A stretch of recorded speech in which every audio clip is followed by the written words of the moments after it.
Ladies and gentlemen, please welcome Caron New York Gala co-chairs, Molly Helfet and Susan Fromm.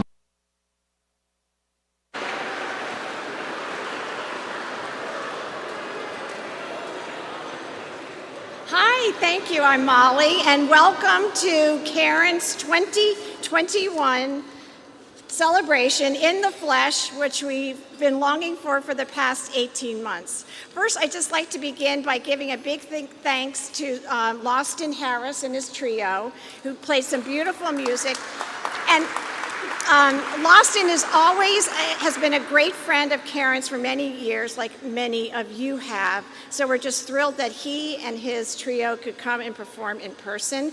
And he will, this is a little plug, he will be opening at the Carlisle in October. Go ahead.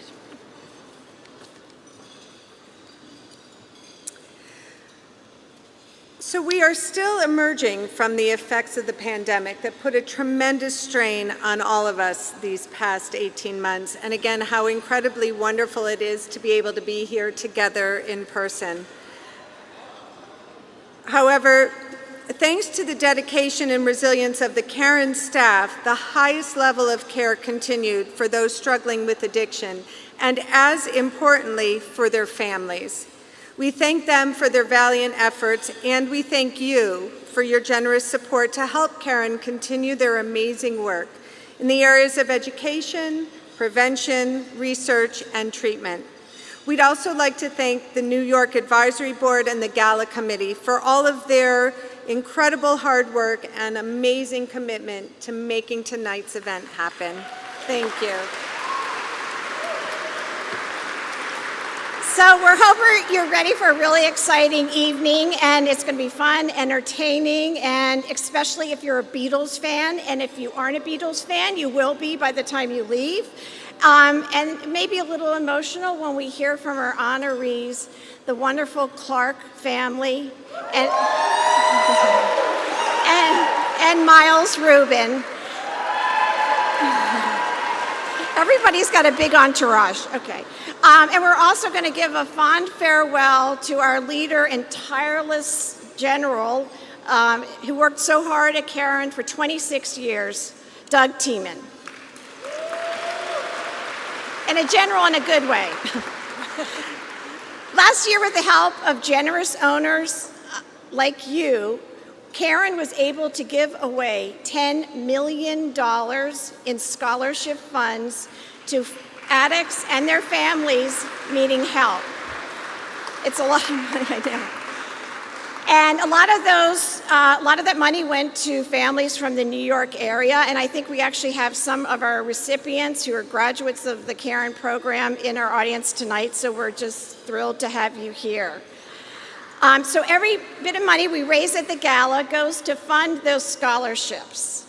And we want to keep this continually going. And it also go on to help support our new New York Caron Recovery Center, which just opened up. So we also have some wonderful auction items if you haven't taken a look, so peruse those. Just do not outbid $9.82, okay? Just give that one a miss. And then we're going to see Miles Rubin and Judy Gold, who are a new comedy act, and they're going to be doing our live auction. So please enjoy the evening, and please welcome Reverend Jack, who will give our invocation. Thank you.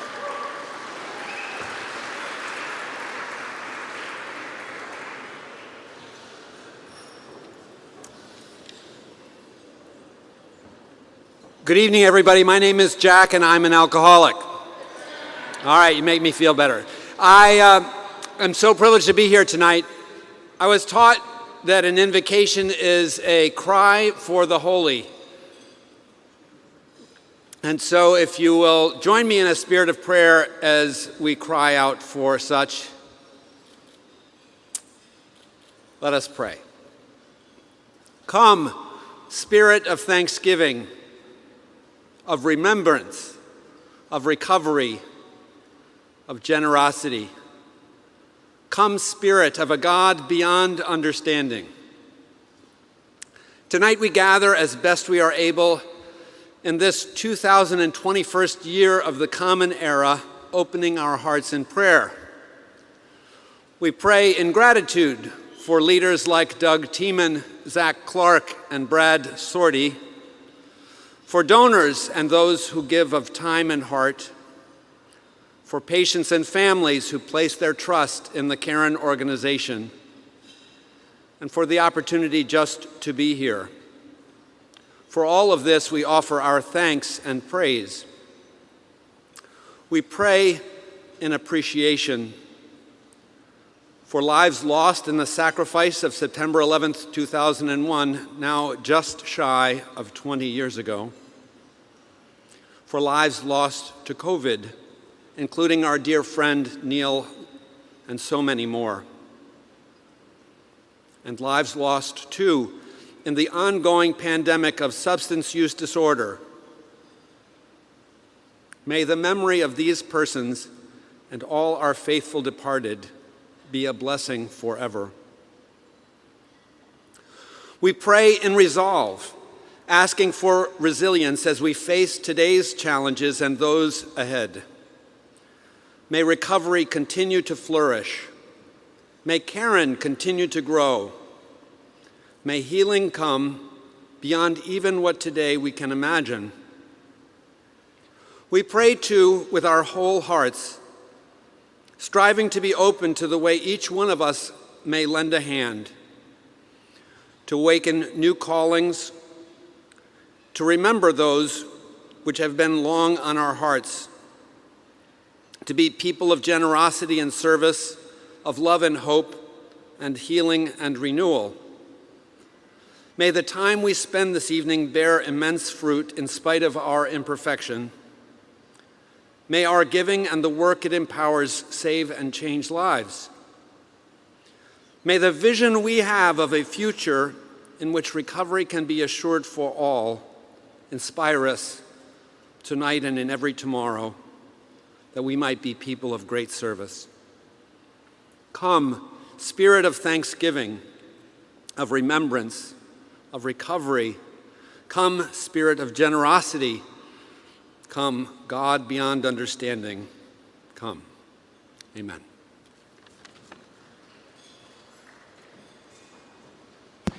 Ladies and gentlemen, please welcome Caron Treatment Center's National Gifts Officer, Todd Whitmer.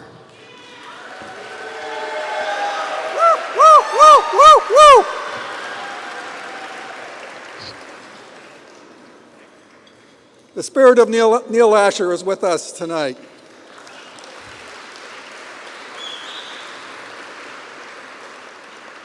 Am I dreaming? Look at this. Look at this. This is amazing. My name is Todd, and I'm a recovering alcoholic, drug addict, and drugstore burglar. Hi, everybody. I am so grateful to be here tonight, and thank you all for being here to celebrate family recovery and the generosity of spirit. We have at least 5 firsts tonight, so I'm going to tell you what they are, so don't clap after each one because we got a lot to do tonight, so you can clap at the end, okay? So first of all, this is the first Cipriani event, large event, in 18 months. 18 months. We got the first one here. No clap, please. Hold your applause, because there's a whole bunch here. This is the first Buckley Hall event in the fall through the pandemic as well, so hold your applause. We're going to get to it. This is the first Caron New York Gala for our new CEO, Brad Sorty. Hold your applause, hold your applause. This is the first Caron New York Gala for our new Regional Vice President, M. Lind, and Betsy Audrey, and Betsy Aure, and our real boss, Justa Kamaj. And this is the first with a dance floor. Did you notice this dance floor? Wow, okay, so now we can applaud.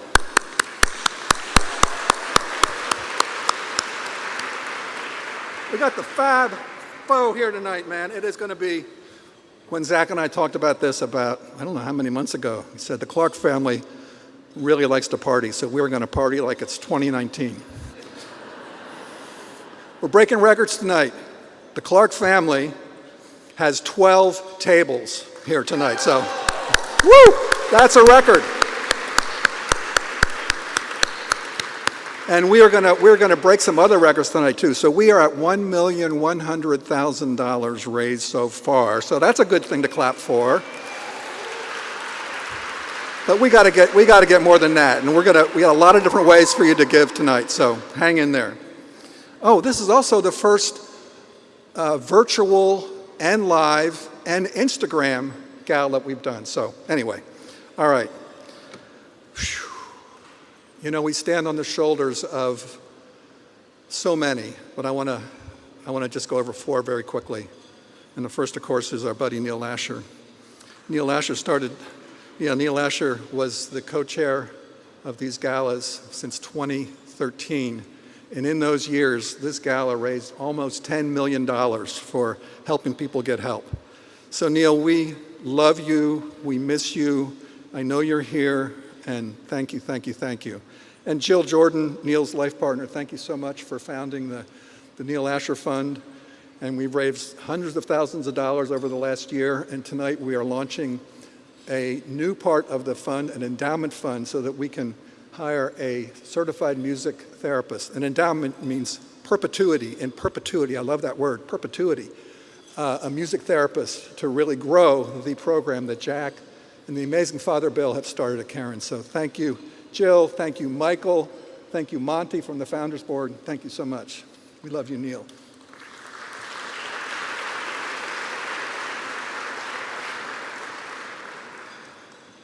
Alan Arrow and Jim Abernathy brought Caron to New York with Doug Tiemann 25 years ago.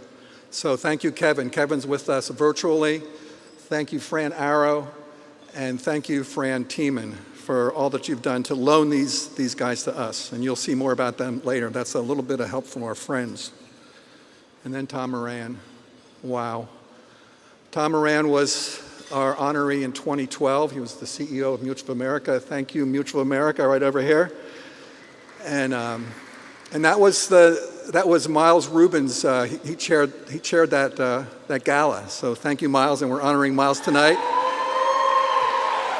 We got Music Matters here, man. We got 4 tables over there to honor our buddy, the amazing drummer and broker by day, drummer by night, Miles Rubin. So we're celebrating recovery. We're celebrating generosity of spirit. We're celebrating with joy, and all of us know that this substance use disorder also brings tragedy. Michael T. Williams died this past week. There are folks that are here honor their sons and daughters. Greg Grossman, who 13, 14 years ago. Comedy night is October 6th, by the way, so be there or be square. So Greg Grossman. Isaac Goldberg. Tonight we are adding another name, Nick Pagano. Nick, we lost Nick, I think about 5 weeks ago. And in his honor, the Release Recovery Foundation is partnering with Caron to raise money for the Nick Pagano Scholarship Fund, the LGBTQ Scholarship Fund, to raise funds for that community. So release. Thank you so much.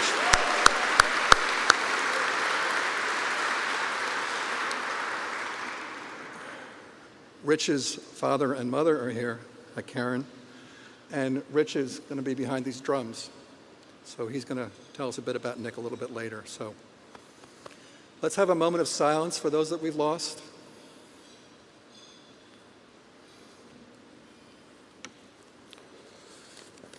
I think that might be it. Of course, we recognize Doug Tiemann. You're going to hear more about him. Unfortunately, his mother died this week, and he is in Missouri for his mother's funeral tonight. But we have him on video, and right now I'm going to introduce my friend, my boss, the chairman of the Caron New York board. Oh, last year we honored John virtually. So now he's here in person. Let's honor him for real right now, because he was our honoree last year.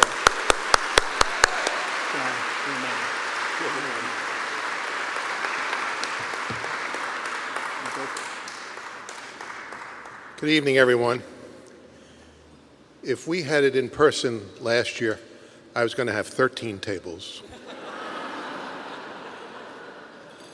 And the reason we have 12 tables from the Clark family tonight is because they said they wouldn't come unless I gave up my chairmanship to their son, Zach.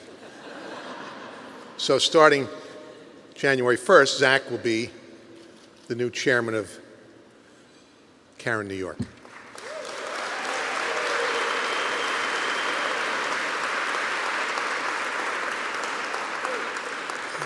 Good luck, Zach. As Todd mentioned, Doug can't join us tonight, which is very unfortunate, because the Alan A. Arrow Achievement Award is something special. A number of years ago, Todd Whitmer and I wanted to recognize Alan Arrow's tremendous contribution to Caron. Alan was instrumental in developing Caron, New York into a key part of the Caron National, let me read my notes, footprint. Okay. He served on the Caron, New York board for years, many as chairman, until he tricked me into becoming chairman. He also served on the Caron National Board, offering the sound advice on so many issues. So unbeknownst to Alan, the Achievement Award was named after him, and we made him the first recipient, much to his embarrassment. It was much fun seeing him so embarrassed when we gave him the award. Now to get serious. The award touches on dedication, tireless effort, wisdom, and leadership that have played an essential role in the development of Caron, New York, as well as Caron Treatment Centers organization. Doug Tiemann, this year's recipient, has been demonstrating those characteristics for the past 26 years. As you can see on the slides behind me, are the slides coming up? Doug Tiemann's achievements have been incredible. Almost $250 million raised for scholarships and capital improvements. The building of the state-of-the-art NEAG Medical Center in Warnersville, Pennsylvania. The current construction of the Keel Center in Florida, which will give Caron the premier rehabilitation facility in the state. The tens of thousands of patients and family members whose lives have been saved and certainly made better by Caron. And the latest endeavor, the development of the Fran and Doug Tiemann Research Center. The mission of Caron is simply stated, recovery for life. The execution of the mission is anything but simple. Doug Tiemann has dedicated the past 26 years at Caron to do whatever he could to help each and every patient achieve recovery for life. Of course, he didn't interact with every patient, but rather he made it possible for the Caron team of professionals to have all the support needed to treat each and every patient. On the subject of professionals, Doug has built a team second to none in the industry, a team that is committed to recovery for life. The success of the team is evident, all the patients they have helped in their journeys through the hell of addiction. Doug leaves Caron in very capable hands. Of particular note is his successor, I got through that, as President and Chief Executive Officer, Brad Sorte. Brad, a 10-year veteran at Caron, learned from the best and will ensure Caron remains a leader in helping those struggling with the disease of addiction. In thinking about what to say this evening about Doug, I was overwhelmed with all he has done. In addition to the ones I've already mentioned, we can add developing a complete and comprehensive medical staff with doctors, psychologists, psychiatrists, and nurses. working with institutions of higher learning, such as the University of Pennsylvania, in developing measurements of success, developing a number of specialty programs for doctors, lawyers, executives, etc., working with a number of insurance providers, convincing them that length of stay is critical on the path of recovery,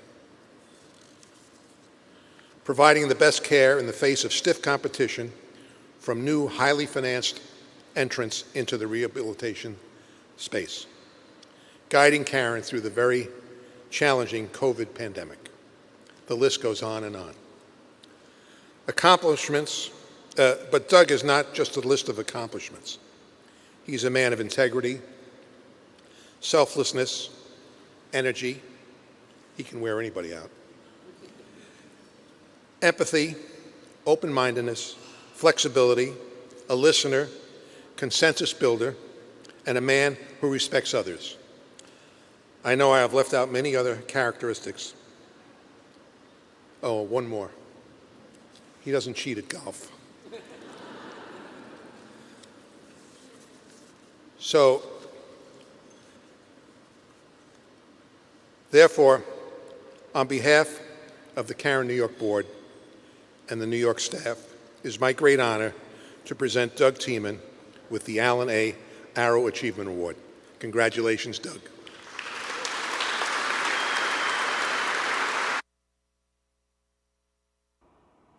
John, thank you so much for those kind and gracious comments. I was so looking forward to being with all of you tonight to celebrate recovery, to celebrate Caron Treatment Centers, and to celebrate Bea and Doug Clark as they receive Caron's highest award, the Richard J. Caron Award of Excellence. But while I'm not with you physically, I am with you through modern technology and in spirit. I'm 1,000 miles away in my hometown of Blackburn, Missouri, and I am celebrating tonight as well. Along with my family and friends and my community, I'm honoring my mother, who passed away this past week. The important part for all of us, whether we are together in person or through technology or in spirit, is to celebrate our connections. Father Bill said it best. Caron's mission is all about putting families back together. And you'll see that beautifully displayed in the Clark family video a little later this evening. And for all of us who have been touched by substance use disorder, connection and being together, whether in person, through technology, or in spirit, is what it's all about. So tonight, be connected and make memories.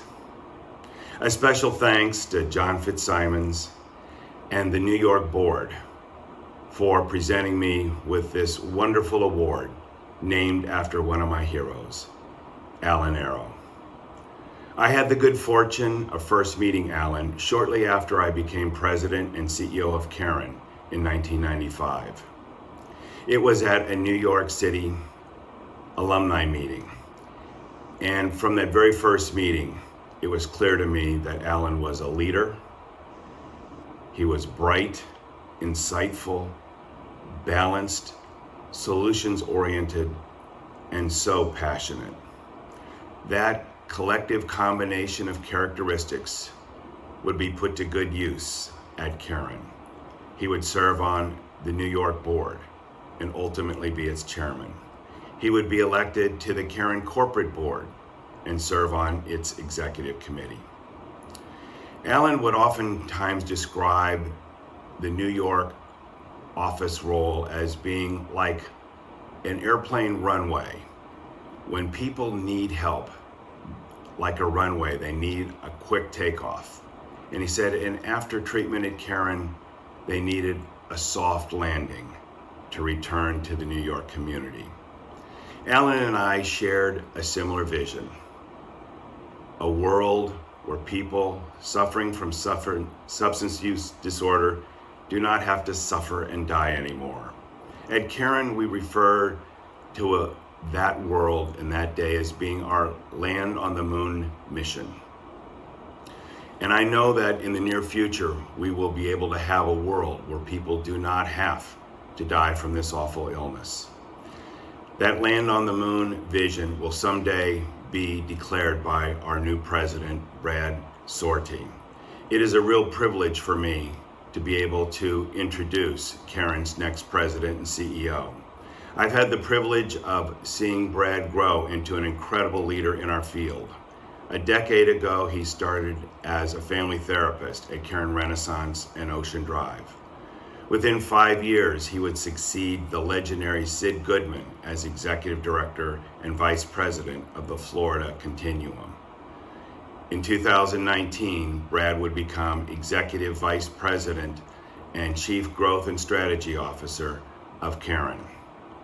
And in December of 2020, the Board of Trustees, after a national CEO search, would announce that Brad Sortie would become Caron's 7th president and CEO in July of 2021. It is a real privilege to introduce Caron's president and CEO, a real rock star in our industry, Brad Sortie.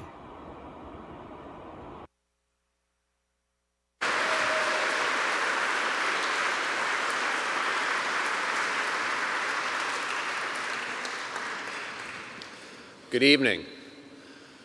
What a wonderful treat to get to be standing here in front of all of you. I know it's been said by a couple of the other speakers that have come up here tonight, but as we've had a chance to get back together over these months this summer, I'm still struck with gratitude every time we get a chance to share in fellowship, camaraderie, support, and celebration of all the gifts that recovery brings. It's been a strange and challenging 18 months for all of us around the world, but no city has been stricken by the past 18 months quite as bad as New York was just a little over a year and a half ago. But New York, like so many of us in recovery, is a story of resilience, perseverance, service, and brotherly love. New Yorkers were able to rise from some of the most challenging days of COVID-19, much like they did 20 years ago after the September 11th attacks. Even though our community here in New York has been able to recover from this pandemic, those who are struggling with drug and alcohol issues and those in recovery were particularly affected by the implications of what was needed to be done as a result of COVID-19. The economic displacement, the educational displacement, the uncertainty, the social isolation, all factors that are known and measurable risk factors for people with a substance use disorder or a mental health condition became very much a part of all of our daily lives. And as a result of that, us getting together here today to celebrate success stories like Zach and the Clark family and all they have been able to do in sharing their stories of recovery and being an advocate for young people in recovery are so much more important, as there are so many of us still outside of these walls who are struggling as a result of the challenges of the past year and a half. You need to look no further to know how devastating COVID-19 was on people who have a substance use disorder than to look at the data. And I'm going to share one quite stark data point with you, and then I'm going to move to a message of hope. And that data point is 93,000 lives. That's the number of lives that we lost last year due to drug overdoses in this country, and that's a 30% increase over the high watermark of the years past. A devastating loss of life that's almost hard to imagine in our minds. But there is hope. And one of the things that's extraordinarily important to me is to begin to change the narrative about how we talk about recovery, substance use disorders, and the implications for both of those things. And the next data point that I want to share with you is 75%. 75% of all people who at some point in their lives are afflicted with a substance use disorder will find recovery. In fact, the majority of those people will find recovery in 1 to 2 attempts, meaning that for many people, the gift of recovery and a life free from drugs and alcohol is only 1 shot away. Very different than what the average person on the street probably thinks those chances are. Now, in spite of that, there's a significant group of people where recovery is much harder to achieve.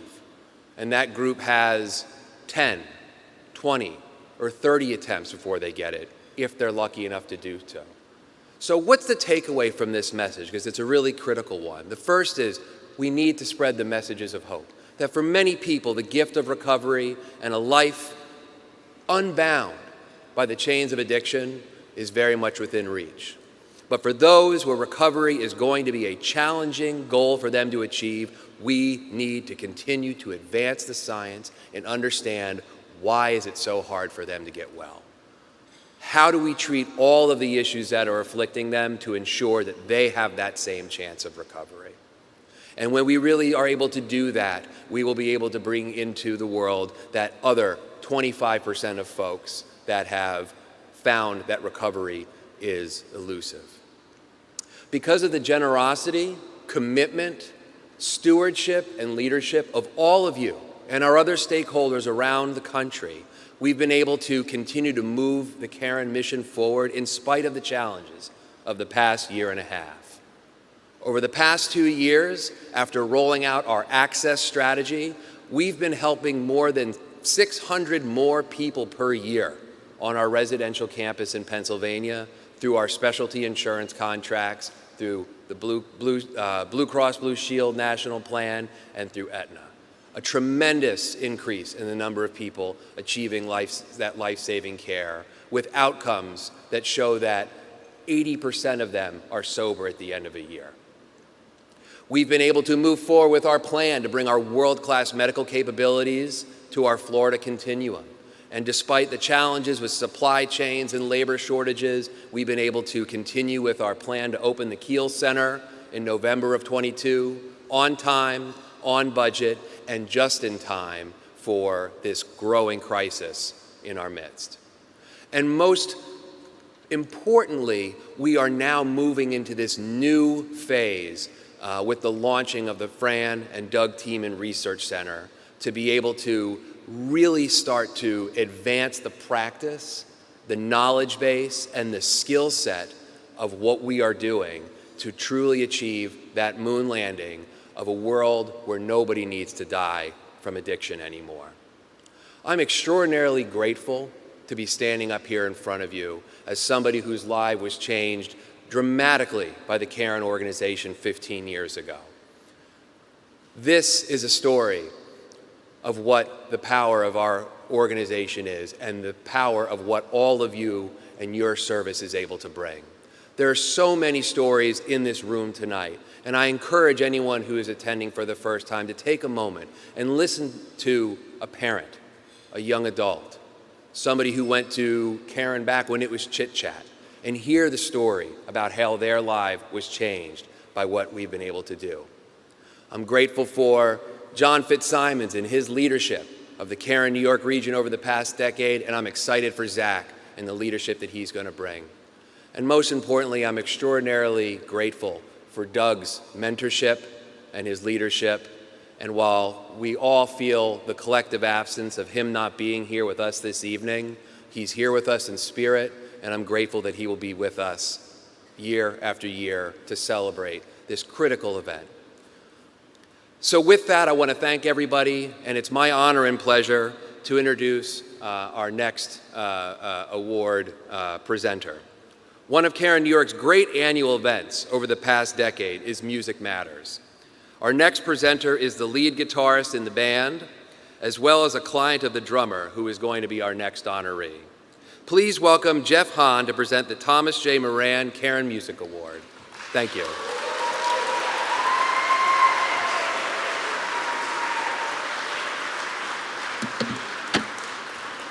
Wow, great stuff. Thank you, Brad, and good evening, everybody. It's an honor to present the Thomas J. Moran Caron Music Award to a really good friend of mine, Miles Rubin.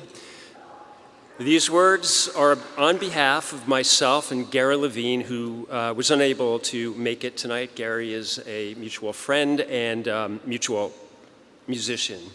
And these are our collective thoughts. Tom Moran, as I'm sure you know, was CEO of Mutual of America and a huge supporter of Caron and the world of music. Miles, like Tom, is generous with his time, generous with his money, and generous in spirit.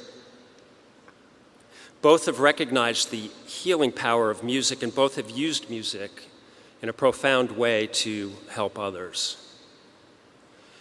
Gary and I have known Miles for a collective 60 years, and I only bring this up not to carbon date ourselves, but really just to point out that we are in a very good position to, and it's not in our position, but in a way to assess the suitability of this award for Miles, and I can assure you that it fits like a glove. My relationship with Miles is multifaceted. He is, first and foremost, a great friend of mine. Second, my fellow bandmate and drummer, which is fair because I'm his guitar player. And third, he's my financial advisor, and I can tell you that he rocks all three. As for Gary, he met Miles in their early Wall Street days, cutting their teeth together on the trading floor. There, they learned bad language, acceptable rude behavior, and of course, how to hang up on people. Buy, sell, no deal. All right, that didn't go over well. Like Tom, Miles' generous support and commitment to Caron is profound. Miles' years serving on the Caron board is commendable, but he, like Tom, is also effective. Boots on the ground, an effective fundraiser. Years ago, Miles created Music Matters, as you've heard, an annual event that Gary and I and others have had the privilege of performing at. Music Matters has raised hundreds of thousands of dollars for Caron over the years while recognizing the vulnerability that musicians have to addiction from life on the road. If you've ever been to Music Matters and seen Miles play behind the drum kit, you have etched in your mind his beaming smile from ear to ear. It's really his happy place behind the drum kit. But finally, I would like you to know that Miles, personally, I find him to be the kindest, gentlest human being with the biggest heart that I know. He doesn't just light up a room, but rather makes each and every one of us glow in his presence. So I'm proud to present the Thomas J. Moran Caron Music Award to the greatly deserving Miles, I'll call him Smiles, Rubin.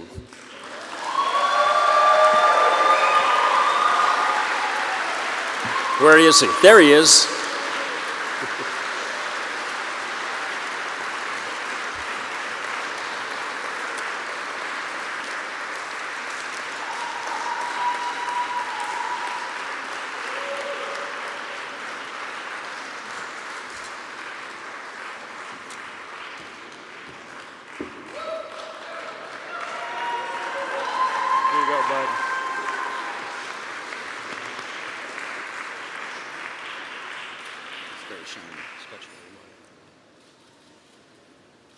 That was awesome. One of these. Thanks. I like when you hold it. Yeah, it's mine. Yeah. Do you want to take it? I guess I'll leave it up here. Wow, this is great. Who is he talking about? It's very hard to actually sit there and hear somebody talk about you in such a way. Jeff is an awesome guitarist and very good friend, and I told him to say all of that. I guess it was a serendipitous meeting that I had. There's one. I met Alan Arrow, I think it was maybe 4th grade, Little League. I played baseball with his son, and years later, I find myself standing in front of you talking about Alan Arrow. Who would have thought, right? Alan asked me to join the board, which I did. The next thing I know, I'm on this stage. Now, typically, when I'm on stage, if you look, don't look at me, but look what's in back of me, that's where I typically am sitting. I'm not standing, I'm sitting, and I'm protected by an array of drums, stands, cymbals, and in case anybody ever gets past all that, I'm then given sticks to protect myself and keep them away from me. But this is much more vulnerable to be standing out front. I'm used to being behind that kit, where I'm very comfortable. I would get up on that stage and play music, and now I'm on the stage for another reason, which is to raise money and to raise awareness about the disease of addiction, which now, after all the people that have spoken before me, all the stuff that I wrote, I don't really need to say, because you all know it. The focus on awareness and raising money is one thing, but for the past 10 years, my bandmates in Music Matters have really helped me find myself standing up here and getting this thing. I couldn't have done it without them. I've been told we raised $300,000 by us playing rock and roll. People, just like everybody here, coming to see us play and chipping in some money to help get musicians who can't afford the treatment and the help that they need to get them off the juice. It's not an easy job, but it's definitely easy to play rock and roll. It's not easy to herd cats, which is what it's like putting together 3 bands for one night. That's hard, and they know it. So there we are, raising awareness, and I've seen Caron in action. I've got personal friends who have called me up and told me they've got problems in their family. And I felt honored that they would call me, that they were comfortable enough to call me, and then I could turn them on to people like Maria Hendrickson, or to Todd, or to Justa, or whoever it was at Caron that I needed to reach out to so they could get help, and help they got. And I've seen people get better. And that's what you're giving money for. That's what it's about, seeing people get better. And you're going to hear a little bit more about that shortly. And it's just very nice to know, it's comforting that there's a place to go, like Caron. Addiction is an equal opportunity disease. It doesn't care if you're big or small, old or young, rich or poor, black or white, clean or dirty. And nobody wants to have addiction. Nobody's asking for it. So my bands that I've been in over the years, and there have been quite a few, they have been committed, learning their instrument, learning their craft, going to rehearsal, paying for rehearsal space so that we can just go and play gigs and raise money, which we then give away. We never get paid. It's unbelievable. So I want to thank my bandmates. So I know I can't control these lights, but let's start off with Jeff Hahn. This is the Ibex band. Jeff Hahn, Joe Raposo of the amazing Raposo family, and Gary Levine. Thank you for those lights. Gary Levine, who can't be here tonight. I've been playing music with Gary for 34 years. I met him on the trading floor. That was quite a trip. I met Gary, and he said, "What do you do?" I said, "I play the drums." He said, "You suck." Welcome to Wall Street.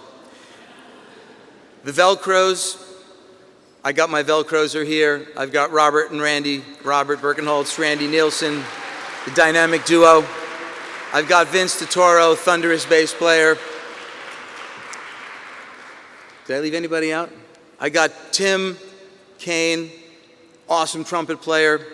These guys have been with me doing this for years. And I also have Fred Zerilli, who I've been playing with Fred for 44 years.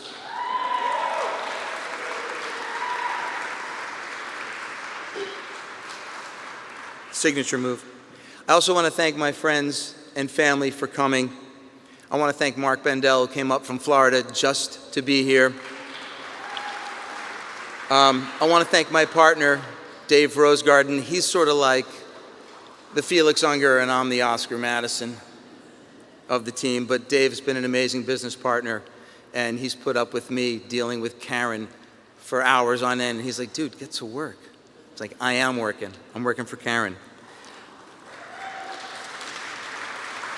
And finally, I want to just thank my kids. Charlie, a fellow drummer, who's pound for pound way better than I'll ever be. My daughter Lizzie, who just quit her job at Rolling Stone. She's a music aficionado. And my other daughter Avery, who's up at school in Vermont, who can sing and play the ukulele and guitar, but won't do it in front of anybody, but she's awesome. And last, I want to thank my wife, who puts up with all of this. She is my rock. She is my role. I love you. Thanks.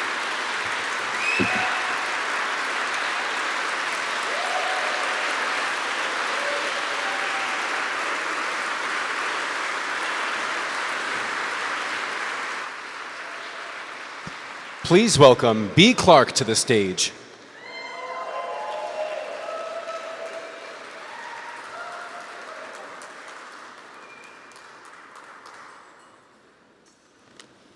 Good evening, everyone.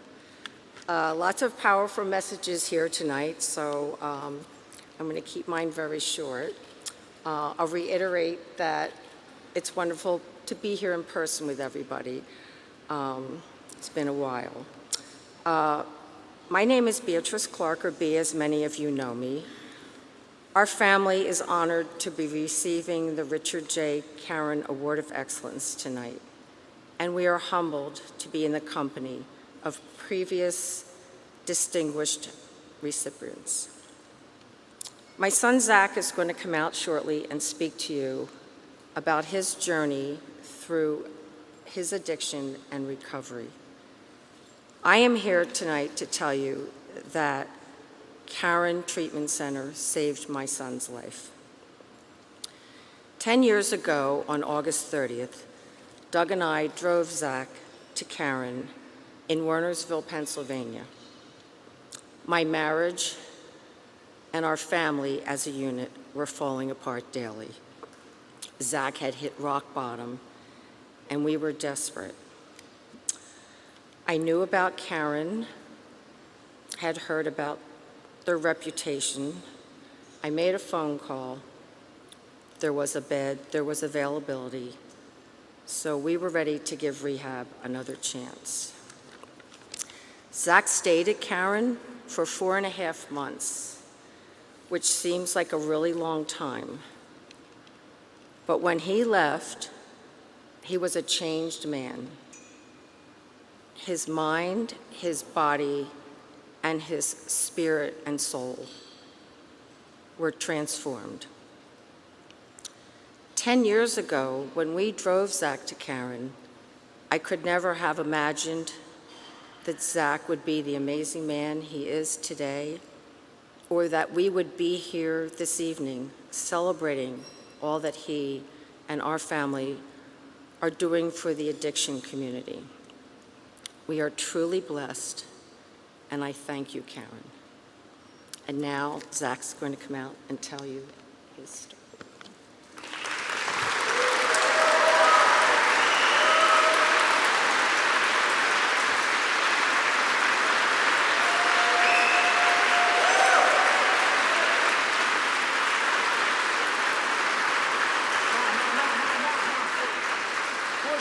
Before she leaves, really quick, I'm going to buckle up a little bit here, but here's the deal. There's too many moms in this room, and I don't even get this opportunity, so I'm going to ask a favor, because we're the honorees, and I can tonight. I need everyone to stand up and cheer for my mother and all the other mothers out there that come on, you can do it. There's moms here who have lost kids.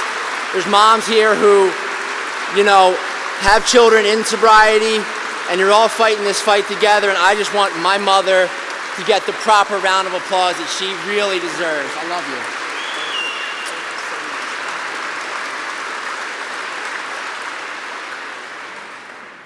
All right, we made it through that with no tears. I'm feeling good here. My name's Zach. I am an alcoholic.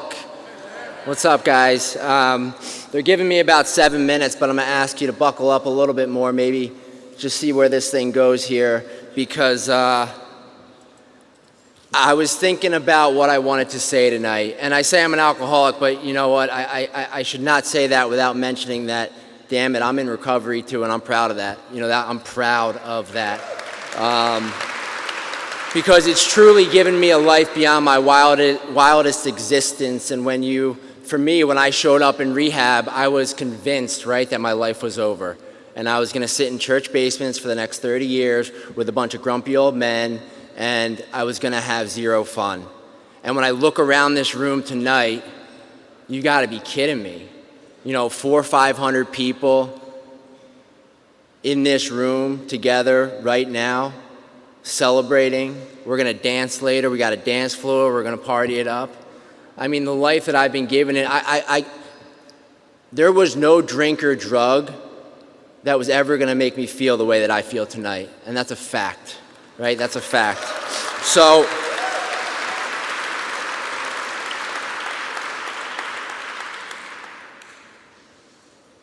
and the thing I always think about, like whether I'm speaking to 3 people or 1 person or 500 people like tonight, I get nervous.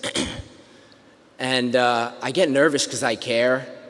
And I get nervous because there might be 1 person in this room that I say one thing to that can completely change the trajectory of their existence. And I've had that experience. And we'll get to that in a little bit.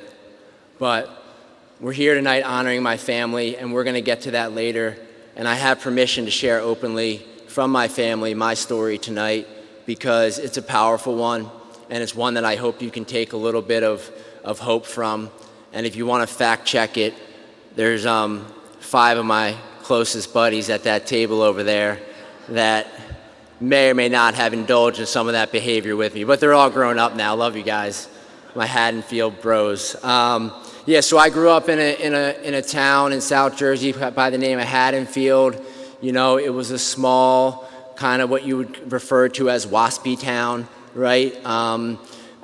Parents would go to the country club on Friday night to have cocktails, and the kids would go out to the 15th hole to do shotguns and keg stands and run from the cops. And that's just the way that, you know, we knew what to do. And I can tell you this, I had my first drink on a Christmas Eve at like 13 or 14 years old. And I can tell you when I had that drink, I didn't have some overwhelming feeling of like, this is the greatest thing ever. I wasn't a super awkward kid. But what I can tell you is I loved it. You know, and for the next 15 years, I loved to party. And, you know, I don't shy away from the fact that there were absolutely some good times in there.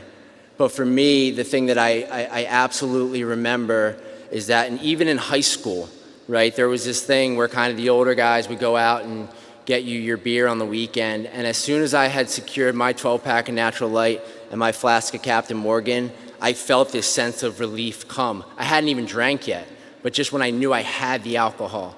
And that would be a theme in my story throughout, and it would carry into drugs and everything else. So I can't get into all the gory details.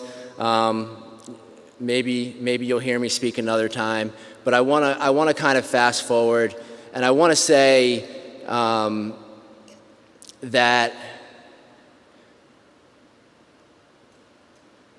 you know, my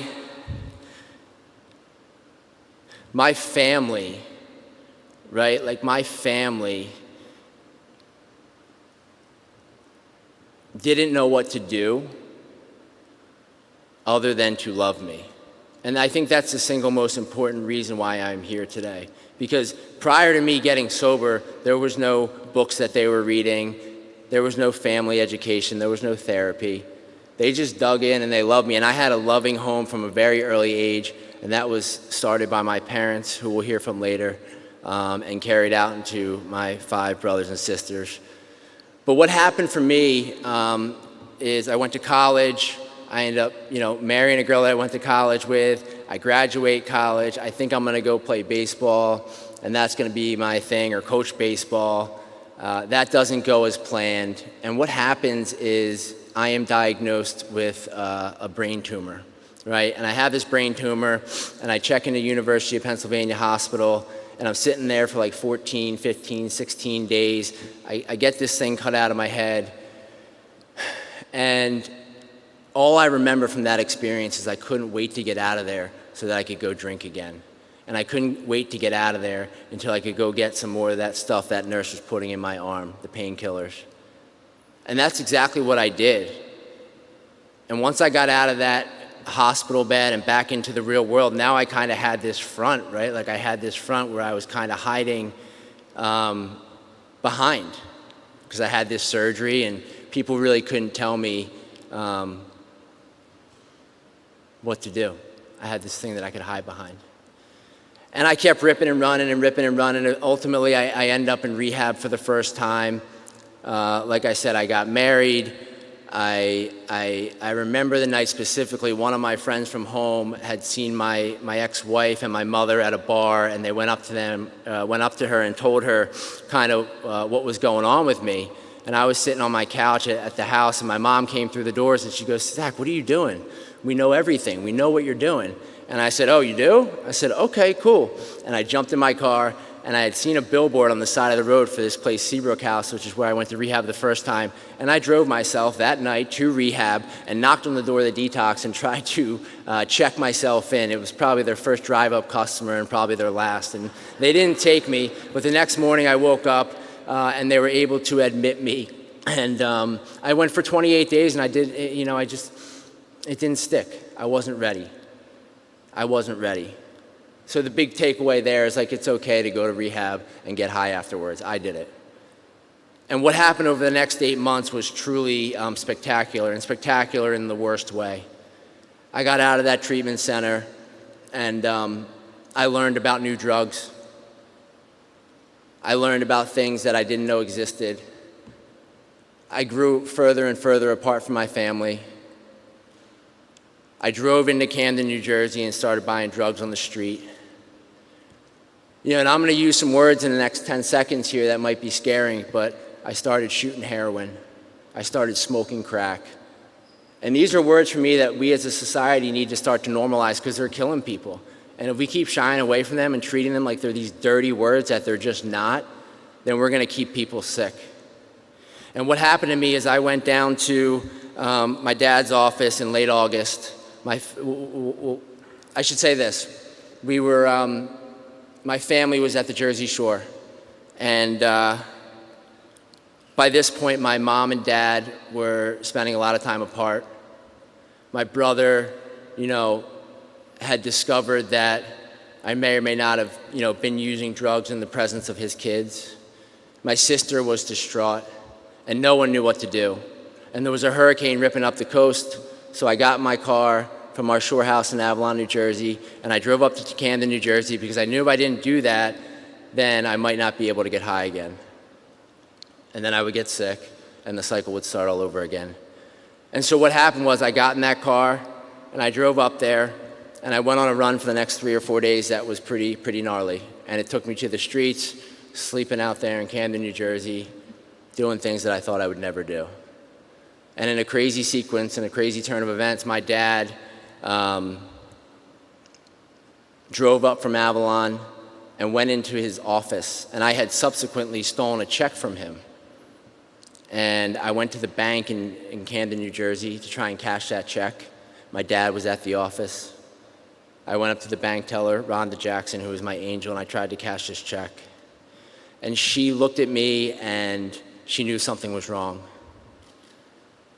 And what happened in that next moment was my dad picked up a phone call from Rhonda Jackson while in his office on a Saturday morning from an unknown number, when he doesn't work on Saturdays, and he sure as heck doesn't answer unknown calls. And it was her on the other line, and she said, "You better get down here because your son is in a bad way." And he rushed down there, and about 30 minutes later, he popped through the doors of that bank, and he put his arm on my arm, and he said, "Son, we're going home." And that was the single most important moment in my life, because at that moment, something lifted. And the next day I was driving out to Caron. And the next day my journey to recovery started. But it wasn't just my journey that started, it was my family's journey. Because this is a family illness, right? And what I did for those 15 years while I was drinking and doing drugs and running around like an ass was I got my family really, really sick. But my family chose to stick with me. They chose to keep going. They chose to support me, and they chose to never give up. And they gave me the space and time to go to Caron for 4 or 5 months, get well, and then plan my next steps, which in another divine moment, I end up taking an aftercare recommendation to come to New York City, which if you would have asked my dad 10 years ago, he said, son, you're never moving to New York City. It smells bad, the people are mean, it's expensive, and I don't like their sports teams. And like I like to do, I went the opposite direction and I moved up here. And what happened was those people at Caron taught me to love me until I could learn to love myself, or love me until I could learn to love myself. And it was, or it has been, the most beautiful 10 years of my life. I took this piece of paper from a counselor at Caron with some suggestions on what to do. And I came up here to New York City, and I did those things. And many of those things I still do today, because what I was able to build in that early foundation is still critical to my recovery. And I found a community of people that I could be honest with, and I just chopped wood and carried water. I learned that I'm a pretty selfish guy, and when I think of other people, that selfishness goes away. And ultimately, about a year into that, I started to, work on my relationships with my family. And today, they've never been stronger. And I'm looking at them now, and I'm looking at Allison and Dan, who are married into this thing, and I bet they didn't know what they were signing up for when they chose to marry my brother and my sister. But this thing is real. This thing is killing people. You're going to see my family be honored later. I get a lot of questions these days as to what to do, how to help people. And at the end of the day, this thing isn't cancer. This thing isn't heart disease. There is no playbook. But the thing that I can tell you continues to help people in the land of recovery is just love. Love, love, love, and more love. And I received that from my family. And 10 years later, I just celebrated 10 years. I look at each and every one of them. Thank you. I look at each and every one of them, and I'm so happy and I'm so thrilled to know that they are such a big part of my life. And they mentioned earlier that the Clark clan has 12 tables here tonight, and that's just a testament to what this thing does. It brings people together, whether you're sober or you are not. It is a movement, and it is open to everyone. So I know I probably went a little bit over here. I hope the message was clear. Recovery is the best game in town. My life today is beyond my wildest dreams. I'm a business owner with my best friend in life, Justin Gerlin, who a lot of you know. We help people on a daily basis, We just started a non-for-profit. I live in New York City. I'm healthy. A bunch of us hooligans are running the marathon in a couple months, and it's just it's a next level thing. So I hope that I helped someone here tonight. If I did not, I know that my parents' story and our family story is going to help people here in a couple minutes, so thank you.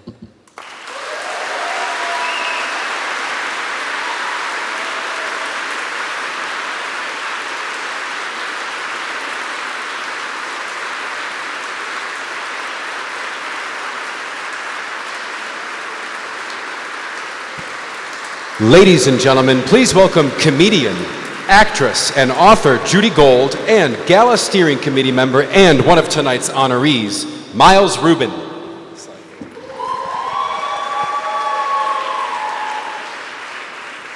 Thank you so much. Was that amazing or was that amazing? That was awesome. Oh, Miles, That was awesome. That was so awesome. Thank you for that, Zach.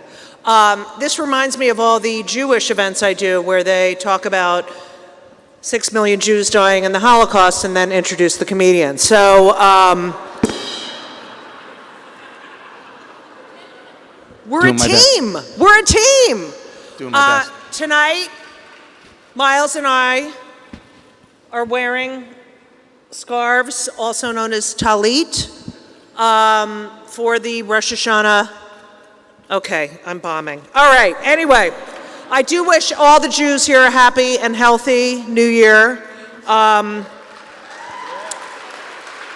It's been quite a year. Miles, I'm supposed to actually do this. Do that and then I'll do that and then I'll do my jokes. We're going to give a lot of money tonight to support Caron scholarships, right? Correct. And as Miles and I were discussing, this is the only good Caron we have right now. Is this Caron? All right, I got a little laugh on that. Miles, mazel tov on your award.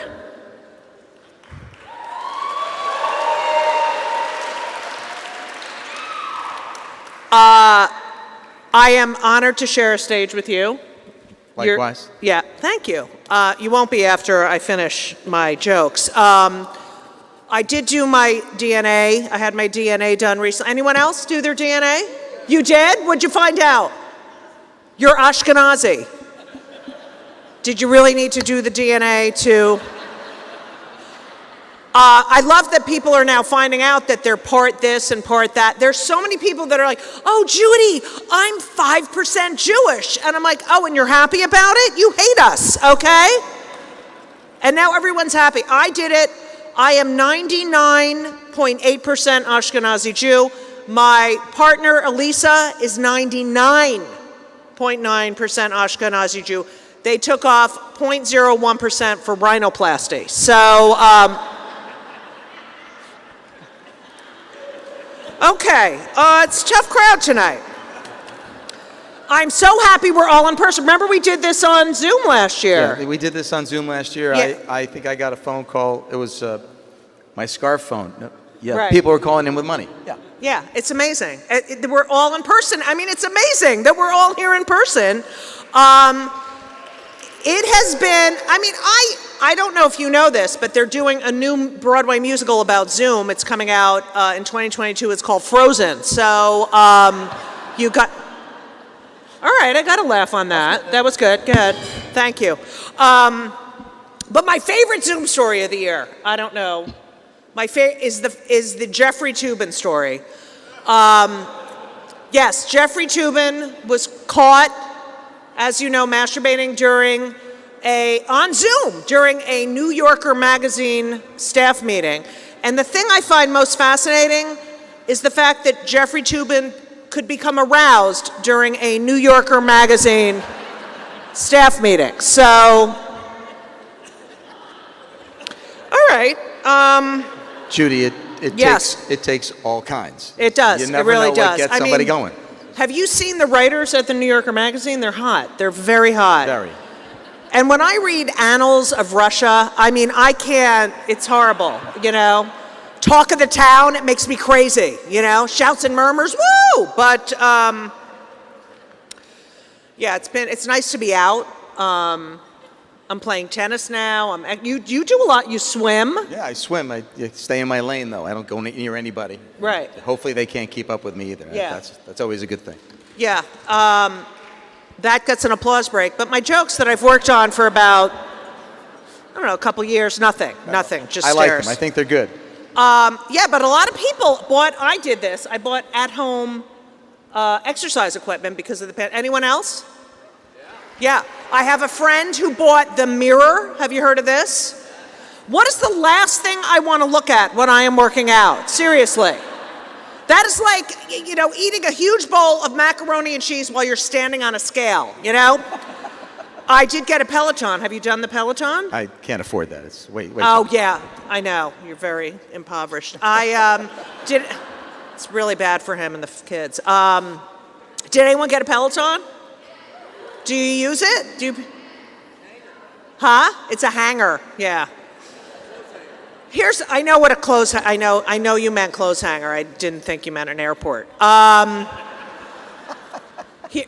got Miles to laugh, thank you. I think you're very funny. Thank you. I do love the Peloton. I cannot take the instructors. They're all perfect. They all have accents. It's here we go. Who are you today? You are whoever you want to be. We're going to climb 75,000 mountains at a cadence of 5 billion. I'm like, I can't breathe. I have tachycardia. I need an instructor who's more my, like, hey, well, you got on the bike. Well, that's a good start. What are you wearing? Oh my God, how much weight have you gained? You're bloated. Oh my God, just move your legs. I can't do this class. All right, I'm warming them up. You're warming up? All right.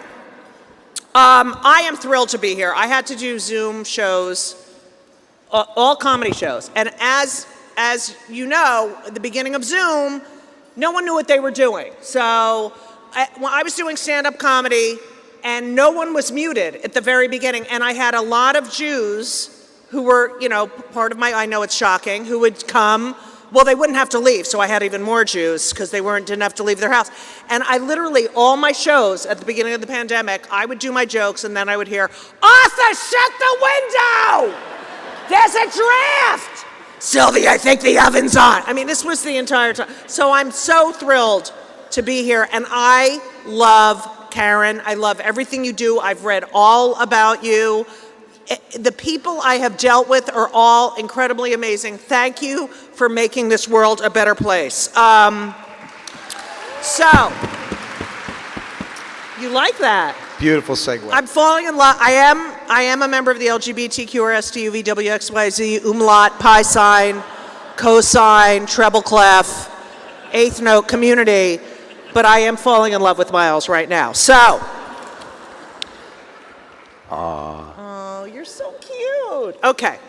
Those of you who have registered for mobile bidding, there's some pretty amazing items. You can bid through the donation link straight from your phone at the same place you've been bidding on auction items, including who wrote this? I have a book that I wrote, and okay, that'll be raising a lot of money, I can see. If you haven't registered, it's not too late. Scan the QR code that is on the sign on your table. That'll take you right to the site.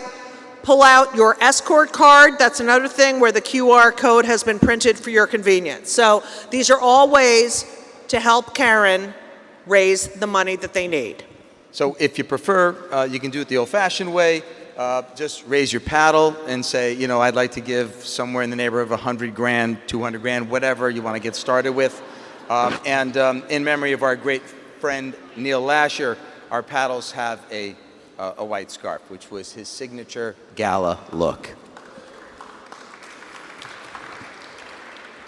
Miles, well, I don't have to do the next line, as you see. Miles and I are supporting scarves. Yeah, okay. Yeah, okay. So, by the way, if you did want to bid on Ibex, we are an auction item. The band will come and rock your party. So don't let that one get away from you. So last year, we were 100% virtual. We made over $122,000 while I was wearing like this shirt, this tie, and a pair of underwear. Because that's what you did at home, right? You showed me, and you didn't. No, it was, all right, that sorry. It was a different thing. And he was reading the New Yorker magazine while he was. Anyway, that wasn't too shabby for what was a pretty shabby year. However, in 2019, we raised over $300,000, 300 grand, and I feel we're going to break that record. Oh, right we're definitely going to do that. We are. You can allocate your gift to any of the categories you see on the screen. I guess there's no screen up there, and. All are very deserving of your support and will help Caron in so many ways, as Zach sort of pointed out. Zach's giving me that look, but no, I'm not available. There it is. Oh, I thought that was the look, but it's actually... It's the screen. Yeah. Through my amazing telepathy, I am happy to share that we have a very generous donor who has pledged $25,000 to get the ball rolling. Oh! That's $25,000. Remember, like on the pyramid when they would set when we were kids, and it was like 25,000, and you thought, "Oh my God, I'm going to build a mansion for $25,000." Yeah. Your donations can support a variety of Caron's programs. You can support Caron with a greatest needed gift, or you can support the Neil Lasher Music Fund and bring music and music therapy to those in treatment in Neil's memory. You can also support Caron's scholarship funds. We've got 2 on the list, one created in memory of Jim Abernathy and another in memory of Nick Pagano, focused on the, go ahead, LGBTQ. On the LGBTQ or STUVWXYZ That's umlaut good. pi That's sign sign. And treble clef. community that you will hear more about this evening, or you can allocate your money to the Florida Keel Center or the Fran and Doug Tiemann Research Center in honor of my fellow honoree, Doug. The important thing to do is support. So our first level is $25,000, as we had mentioned. Do we have another $25,000 donor in the room? Please raise your paddle. Or hand or paddle. Do we see $25,000 anywhere in the room? $25,000. Is there anybody that'll put up 25 grand to send somebody for treatment? Okay, well, we already got the 25 in the bag. Thank God. Thank God for that, right? G-G. Okay. Don't think you're getting away with this, okay? Don't forget, last year, Caron gave over $10 million away for treatment for people that just couldn't afford it. $10 million. Our next level is $10,000. We can support men like Zach, whose story we just heard, and I mean, if you didn't feel anything, then there's something wrong with you. So, $10,000. Please register your bids or raise your paddles. $10,000. Anybody come up with $10,000? Do we have any $10,000 we have bids? one person in the room. Where? Oh, I thought you said there were. Okay, really? You know how much money you saved over this pandemic? I wrote it down, okay? No Ubers, okay? No salons. That was $10,000. No travel. No one bought clothes. No one went to restaurants. You saved it, right? I did. So can we please donate? Tzedakah is the most wonderful thing. $10,000 to Caron. I got a paddle back there. Oh, we got one over there. Thank you. $10,000. Thank you. Thank you. See how easy that was? And we have one over there. I see another paddle over here. There we go. $10,000 twice. Do we have $10,000 a third time? $10,000. All right. Looks like we got the tens out of the way. All right. $7,500. Do we have $7,500? $7,500. There we go. I got a paddle right there. Thank that looks you. like my table. Wait a minute. That looks like my kid. Okay. See how easy that was? Right. $7,500. Anybody else? $7,500? Am I the only one? Right there. 63 right over there. Thank you. Thank you so much, Jeff. 75. You know everyone that's donating? Sitting it right there. All right. 75. No one on this room, on this side of the room. So who's going to be the first one on this side of the room? Great. 7,500. Do we see 7,500? Sit. I think we take it down to 5. You think we should? Okay. Pretty quiet. I know. It's pretty quiet tonight. We're going to go to $5,000. $5,000. Okay. Here we go. We got a paddle back there. We got one right here. We got one right over there. One over here. Thank you so much. Thank you so much. We have one over there. 98. 5 seems to be the right number. 5,000. That's your cable bill. Come on. Do people still have cable? A lot of people do, though. Yeah, some of them do. How about $4,000? $4,000. There's $4,000 right there. Thank you so much. That's $1,000 every 3 months. $4,000. $4,000 going once. $4,000 going twice. How about $3,000? $3,000. I got a paddle in the back right there. Thank you so much. 3,000. 391. You are helping right people. over Thank here. you so much. Thank you, sir. $3,000. $3,000. for Caron. Maybe if I stood on this side of the room. Yeah, let's try that. That's better. Oh, yeah, clearly. Okay, do we have 2,500? 25, there we go, I got 2,500. 154. Thank you so much. Thank you for your generosity. $2,500. $2,500. That is like a All right, garage. we got another one right here. Isn't that like a garage Right here. payment Thank in you New so York? much. Oh, 2,500. That guy plays Right amazing there, piano. That guy. I know it. $2,500. Thank you so much, Dave. That is less than your mortgage payment. $2,500. $2,500 to help these kids. Maybe if I stood over here. Yeah, that's I'm working. getting close to off the stage, Yeah, I Judy. like that. $2,500. All right, we're down to $1,000. Let me see some hands for $1,000. There we go. I here got we one go. right Come here. on. I got one right here. I got one right here. I got one right here. We're going to need a lot of people running around this room. Thank you. That is awesome. $1,000. Who else do I have back in this direction for $1,000? Did I see a paddle? Did I see a paddle? I got one right back here. Thank you so much, 478. Thank Right you over so there, much. 311, right 12. here. 311. Thank you so 54, much. 53, 57, 81. $1,000. That is awesome. $1,000. I see a paddle moving There's over another there. one, 265. There it is. Is that 493? Thank you so much. 491. 2 something. You are going to be helping. $1,000. You're helping people get better that just can't do it without your help. It's really powerful, and we are unbelievably grateful and thankful for your generosity. And every dollar makes an impact. It truly does. So at this point, a $500 gift. That's if we can just do $500, we can really make up a lot of $199 room. right over here. I got another paddle. That is getting your roots done. A mani-pedi. Let's go, people. Roots my and niece. mani-pedi without the tip. Let's go. $500. Right there. Whoa, 158, another one. That's my buddy Mark. 157. Thank you, Mark. Let's go. Thank you, Jamie. $500. $500. All right, I think. Yeah, we Right got there, another one 40, right here. I gave up too early. 217, 217. Okay. There's another one right here. Right here, there it 88. is. 86, 88. I got to get my new glasses. And Todd, are there any cards on the table where we can sign? So there's some cards on the table. If you want to give any amount, there's a card on the table. $250. Do we have any $250? Fill it out. Put it right there on the table. There's there you go. 250. 271 for 250. 250. 250. 250 back there. Oh, we got Come some on, 250s in the back there. $250. Michael, you are an That's animal. what an Uber is now. Okay? Uber has. Who is that? Yeah. Tomas, you are an animal. Right there. Right over here. 250. Michael, my tables Michael. are lighting it up. I love your Come table. on, Reuben tables!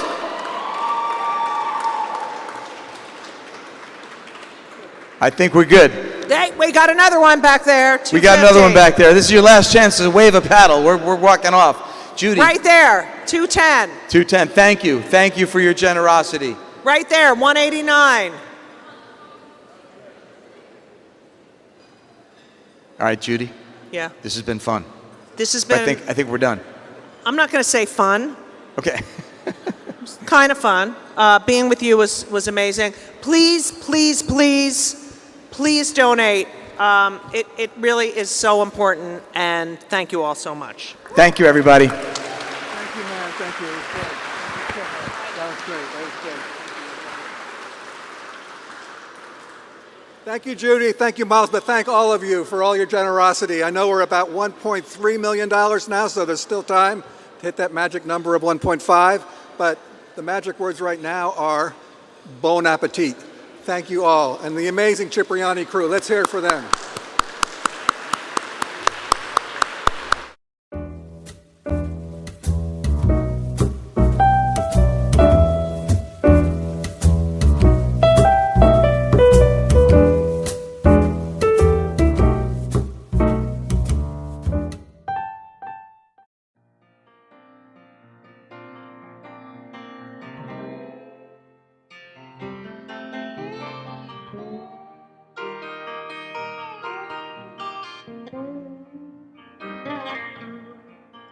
Throughout his 26-year career as Caron's president and CEO, Doug has always kept my parents' vision of lasting hope and recovery at the heart of every decision.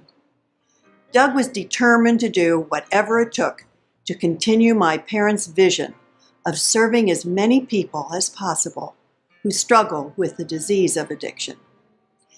Doug poured his heart and soul into his work and embodied the legacy of my father, Dick Caron. He nurtured Caron over the past 26 years, made it what it is today, the largest nonprofit treatment center in the country that provides world-class treatment to thousands of people each and every year. Doug has been an incredible mentor by engaging with community leaders and partnering with many important healthcare, educational, and human service organizations. I invite you to listen to inspiring messages from friends of Caron and of Doug. We at Independence Health Group, Independence Blue Cross, believed that we had an opportunity not only to focus more on behavioral health, on mental health, on addiction types of efforts, but also to find a way to coordinate it more closely with the physical well-being of every individual. It just so happened my professional life and my personal life collided with my oldest son seeking recovery and my second son seeking recovery services here at Caron. And we realized that this was an opportunity for us to really put our money where our mouths were. Throughout the country, the Blues are leading the effort to contract with high quality inpatient recovery programs. That started with the Independence-Caron relationship. When we recognized that our own son was in trouble with the disease of addiction, we turned to Caron. And my son Harry went to Caron in 2012 and is now 8.5 years in long-term recovery. I am certain and confident that the extraordinary clinical help and moral support and mental support, not just for Harry, but for our entire family, was a part of the gift of Caron. And that's all under the leadership of Doug Tiemann. So I'm just proud to be your friend. Congratulations on the extraordinary work you have done, saving lives, restoring families, and restoring hope. We have been deeply impressed by the quality of the work that Caron does through its various facilities, and particularly the ones that have impacted our family. I get exposed to great CEOs all the time, and Doug is really amongst the very best. He and I have created a very close working relationship. During the pandemic, we talked every 2 or 3 months just to catch up and see what's going on, share ideas about leadership and things that we've observed that could be helpful to our respective organizations. Doug, congratulations. You have hit the ball out of the park. You've done a remarkable job assembling an extraordinary team at Caron. You've made a huge impact on society with Caron's mission and the execution of that mission on a daily basis. So thank you very much for what you've done, and congratulations on a remarkable career.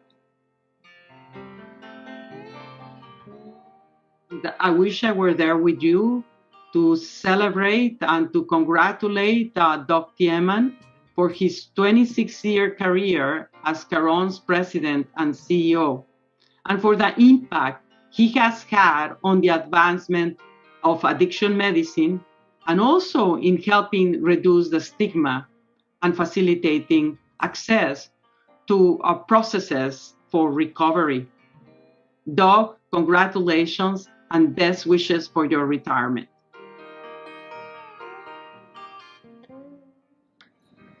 Hi, Doug. Ken Langone. I recently learned of your retirement from Caron.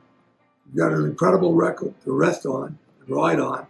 Congratulations for all you did, and all good health and good luck, and lots of fun in your retirement years. Nice working with you. I was just blessed to walk through the doors and to be welcomed and helped and healed. Caron is a fabulous place. Doug Tiemann has done wonderful work with the foundation over so many years. They are superb, A1, the best in the country. Open the door and come on in.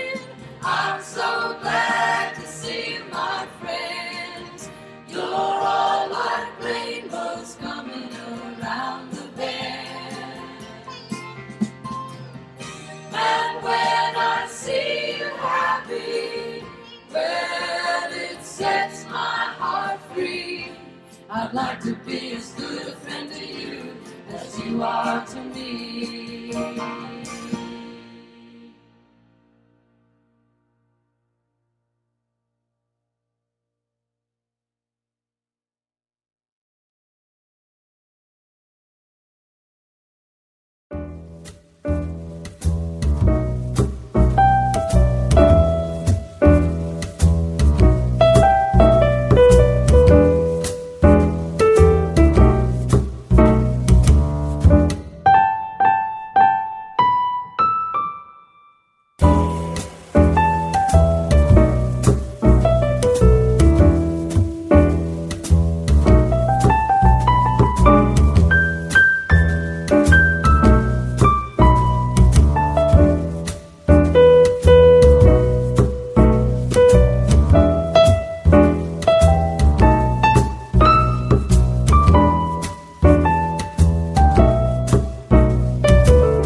on a journey to start a very special program for people in recovery.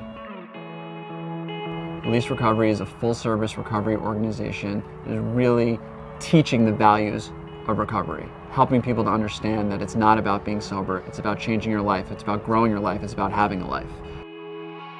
We have 3 transitional living homes. One is in Westchester County, 2 are in Manhattan, 2 of them are for men, 1 of them is for women. We have a 90-day minimum program with an emphasis on transition, focusing on getting life back on track. We actually got a call from Todd Whitmer, who works for Caron, and said, you know, there's this property up in Westchester, you guys gotta go check it out. And we walked into what is now Release Recovery, and it was cold. You could see your breath, and the place was run down, and Justin and I kind of looked at each other and like, we're home. We can make this place work. The number of lives that have come through this house and families that have been helped as a result of that phone call is nothing short of miraculous.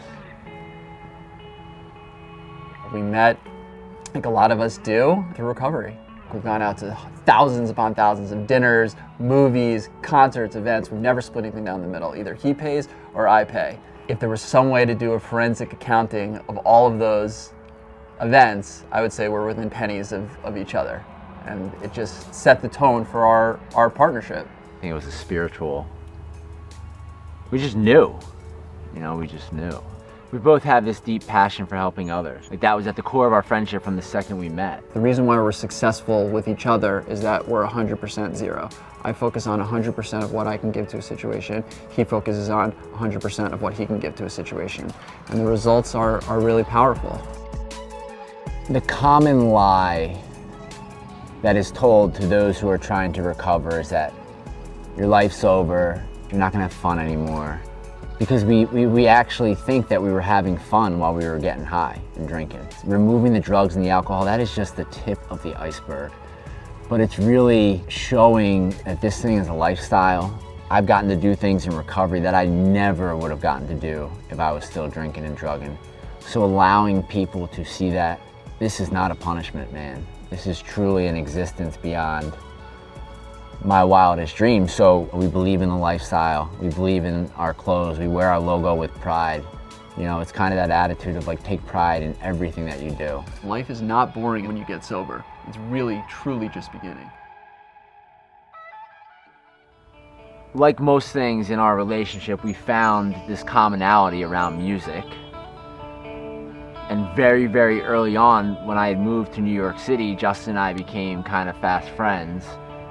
And he started sending me a song every morning as part of like our morning meditation. The song, Release by Pearl Jam, was one of the first ones he sent, and it just became our anthem. So Release is actually mentioned in the big book several times, but truly it's from the song. The lyrics of the song are about riding the wave. I'll ride the wave where it takes me, you know, which speaks to recovery. It just clicked. And so once it like came to fruition and once it was there, it really couldn't be ignored. We had a little argument early on because I was like, I don't know about this You name. doubted it. Yeah, There was a little doubt. I did, but I was wrong. That's why partnerships work. Don't cut that.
music is magic, and getting the people together, enjoying music, but also supporting a great cause.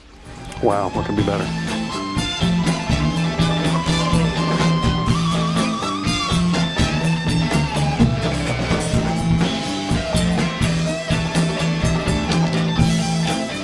People that are dying from alcoholism than they are from heart disease. People don't realize it's a real disease. It's treated with a stigma, and it shouldn't be.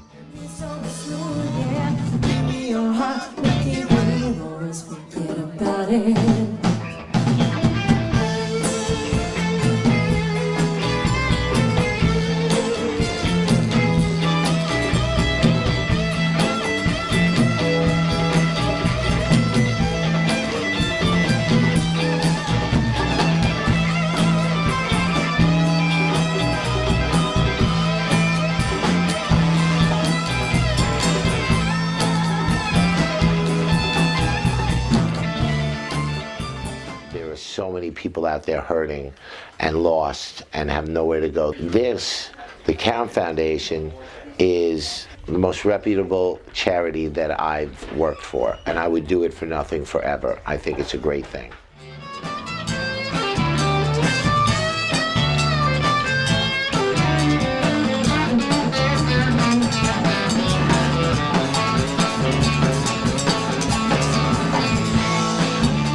The most important thing is to raise awareness of this disease and to let people know that it's a treatable disease and people do get well.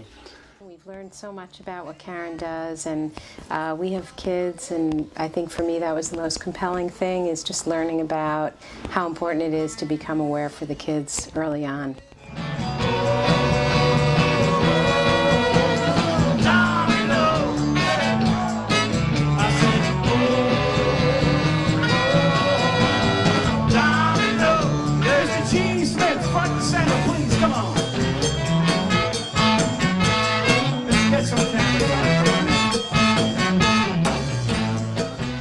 The facts are that it's kids who are in Caron. It makes me more aware for my kids.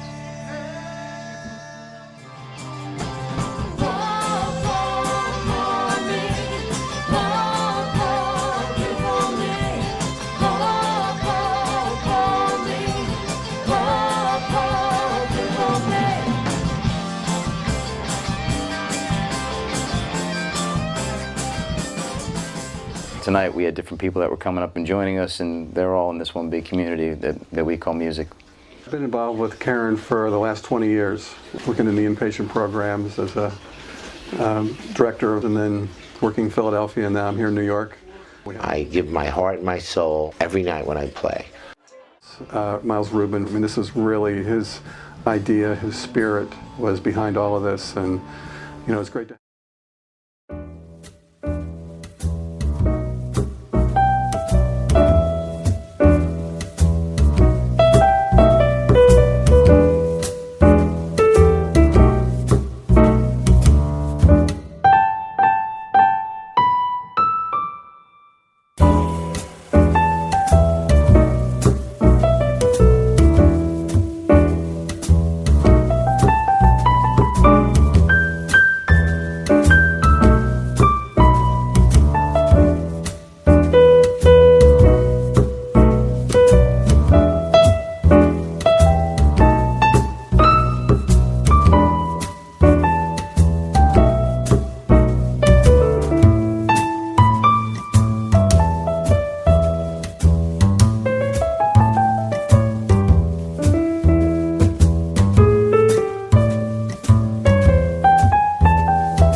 Here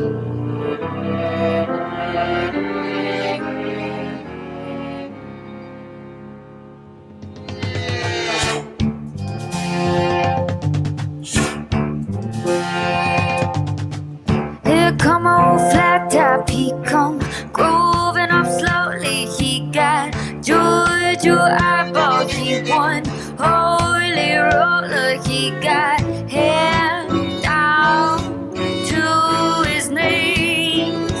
One thing I can tell you is you got to be free. Come together right now.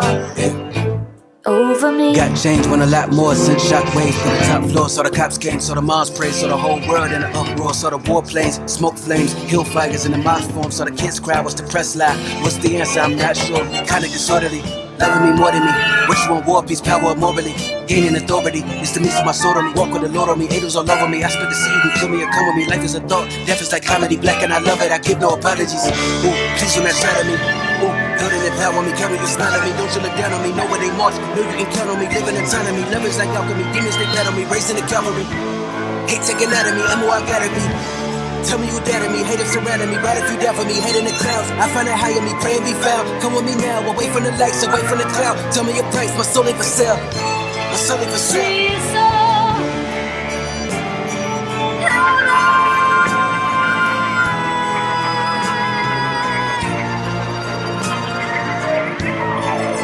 She's so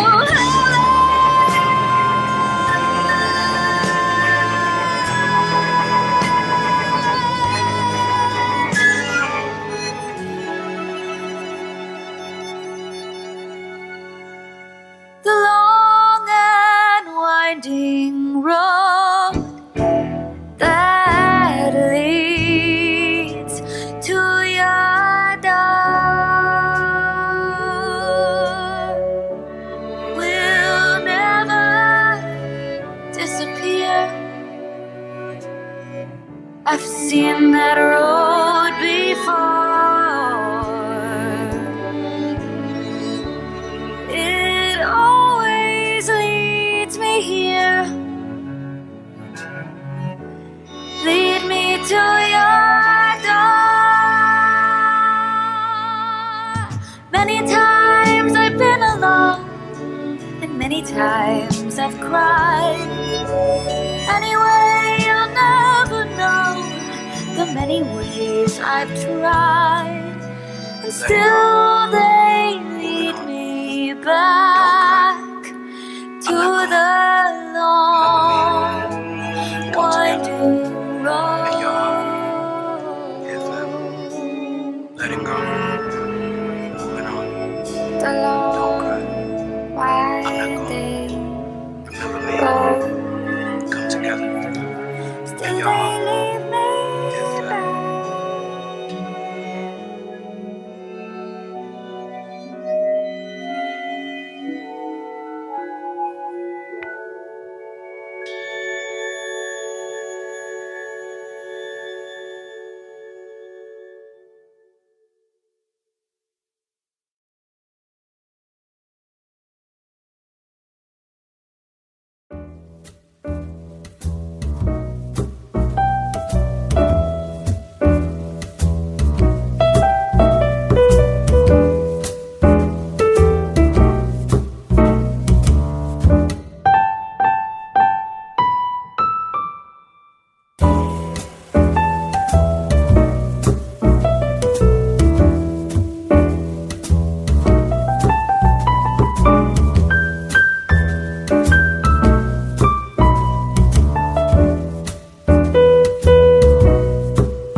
Ladies and gentlemen, please welcome to the stage Todd Whitmer and Release co-founder Justin Gerland.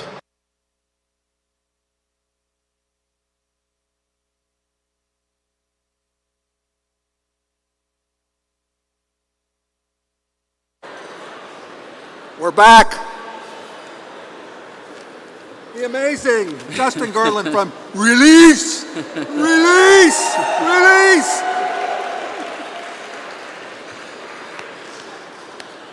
Oh, wow. I had to write this down because I'm liable to really go on all night about the Clark family. So briefly, I'm incredibly honored and humbled to be here presenting, helping present this award to my second family, the Clarks. One of the most beautiful aspects of recovery is the ripple effect it produces. As many of us have heard over and over and over, recovery begins when one alcoholic talks with another alcoholic, sharing their experience, strength, and hope. The Clark family started their journey knowing nothing about recovery. All they wanted was for Zach to live. Through Caron, the message of recovery was spread to Zach.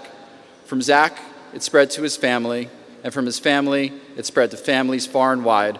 The ripple effect from Zach and from the Clark family is virtually endless.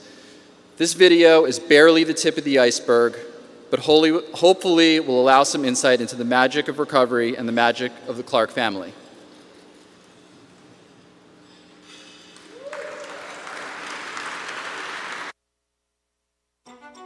When I think about my time on this planet, the first thing I think about is my family. And shortly thereafter is Caron. One of the things that we don't learn in high school, we don't learn in college, these life lessons, is that like everyone's gonna go through something, no matter what. The spirit of generosity in our family starts with my mom and my dad. I always say, they gave us everything we could have ever wanted and more. I always felt very lucky for that. And they've just instilled in me such an unbelievable moral compass. All of us kids had a good sense of how to live and how to treat people. I grew up in a farm community in southern New Jersey. My father drove a truck for South Jersey Gas. My mother was a nurse. I was born in Philadelphia, and my parents moved probably when I was 6 to Summit, New Jersey. When I was 9, I went away to Girl Scout camp, and I came back. They had gotten divorced, so if you ask Doug, he'll say I had a lot of baggage when he met me. In Elmer, New Jersey, we lived a pretty sheltered life. When I went to the University of Miami, that's where I really learned that there's a whole different world out there of different people. After college, I moved to Philadelphia. That's when I met Doug. One night, I met a guy. He had a friend that had just broken up with a long-term relationship, and he needed a date for the Phillies. He told me that he looked like Robert Redford. So I said, I'm all in, sure. And then he drove his Corvette right up on the sidewalk at 18th and Spruce, where I lived. My friend called BJ and said, well, what'd you think? And she said to him, Robert Redford never, howdy doody maybe. After I heard that, I said, I guess this one's going nowhere. We had a lot of fun, and we still do have fun. For me, as a kid growing up in the small town of Haddonfield, New Jersey, I never wanted for anything. The town we grew up in is really, really close-knit. Very fond memories of growing up, playing sports, stopping at the drive-thru, picking up the cheeseburger. I had nothing to complain about. There's no reason that I should have ended up where I ended up. In Haddonfield, everybody rode bikes and stashed alcohol and beer and bushes. Every weekend was who's going to the liquor store and whose parents are going away. I never saw any of that as a problem because it was just like what you did. I did think that Zach was a party boy. I grew up in the same household. I went to the same school, and I couldn't figure out why he couldn't replicate what I was doing, which was, having fun, but having fun in a way that wasn't gonna take a really bad turn.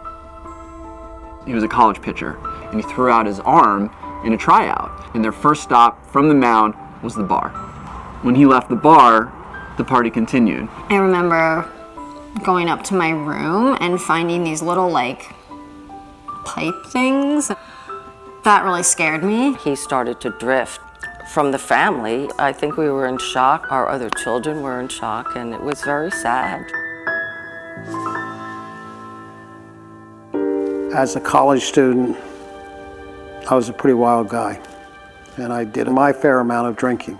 I always felt that people that were addicted and couldn't decide to stop were weak. Somebody said he's an alcoholic, I'd say, well, why doesn't he just fix it? We would look to my dad to be like, why aren't you doing anything? And he would always kind of say, I got it, like I got a handle on it. And I think a lot of it had to do with him at that point and all of us not knowing truly what addiction was. I remember my wife and my other son saying that Jack was using in the house, and we had our grandchildren there. And I still didn't totally accept what was going on. Knowing that there was no way Zach was going to get better if we collectively couldn't even get on the same page about what the right path was to get him, help. It was just a very stressful time and a very, at times, very hopeless feeling. I didn't know this person because he wasn't Zach. It wasn't Zach. It was somebody that was lying and somebody that was under the influence, and it almost ripped the whole family apart. I was at the end of the road, using heroin, smoking crack, drinking around the clock. Really touch and go. It was a day in late August, and I went on a run. Really, that run was probably gonna end up one of three ways. I was gonna end up arrested, I was gonna end up dead, or I was gonna end up sober. And I got arrested. That happened. So we went to the Pennsauken police station. I said, is Zach here? They said, no, we let him go. He just walked out of here. I'd slept on the streets the night before. I had broken into my dad's office and I had taken one of his checks. And so I walked into a PNC bank on a Saturday morning with that check in hand. I have two drug dealers waiting outside for me to come out with the money so that we can go do some business. So this bank teller knew something was wrong with me, and she picked up the phone and she called my dad. My dad does not work on weekends. He does not answer blocked phone calls. He should not have been there. What happened next is truly divine. I picked it up, and it was a lady at the Camden Bank saying, I got your son here, he's trying to cash a check, but it looks funny to me. I said, can you hold him? She said, I'll try. I went as fast as I could, went into the bank, and there he was standing there. I looked at him, he looked at me, and I said, son, it's time to go home. It's time. On Monday, we took him up to Caron. It was my moment of clarity. It was my moment of rebirth. We feel so fortunate because we have our son. So much of his life prior to that was searching for the next high. And now that Zach's focus shifted to building these relationships that had really disintegrated over time. It's evolved from that big brother to, he's my best friend. That relationship I wouldn't trade for anything in the world. My recovery has impacted my siblings because they have me. For a little while there, I don't think they thought they would have a brother. Alive or dead, I was not a part of their lives because I wasn't able to be. I wouldn't be here without my siblings, I can say that. We know recovery is at the center of this whole thing. Caron changed my life, not only my son's life. I think it can do that for other folks too. So many people are weighed down by the stigmas of addiction, and with our family it was understanding and getting educated on the fact that this is a disease, this is not something you chose to have. Every Sunday I would go to Caron and listen to Father Bill. And that's what changed my life, because it also changed my whole opinion about why can't the guy just do it himself. I think people have to be aware of Caron and the good work that they can do to open your eyes to this thing. Given the impact that Caron had on my family's life, I felt indebted for life. The awareness part is huge when it comes to supporting Caron, and then also just getting people help so there can be more Zachs in the world. Caron has a special sauce. I don't know if it was the people, I don't know if it was the spirit of Dick and Catherine Caron, but I had something else working with me when I was out there for 4.5 months, and that stays with me today. To see him today, he's He's amazing. The way he not only tackled the challenges that were in front of him, but just, how he lives his life with such energy and such passion and such a zest for life. He's my hero. When I really take a moment and think about being 27 years old, hopeless, desperate, 10 years later, here I am. To fast forward and think that, we're being honored by an organization that saved my life, it's nothing but gratitude. My family, my job, the things that I have going for me in my life, it's next level.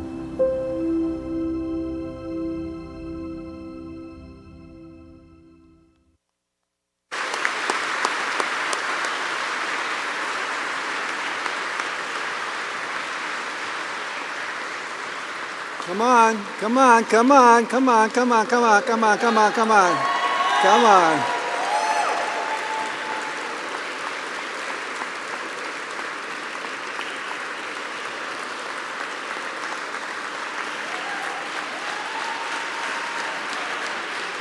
Where are we going to put him?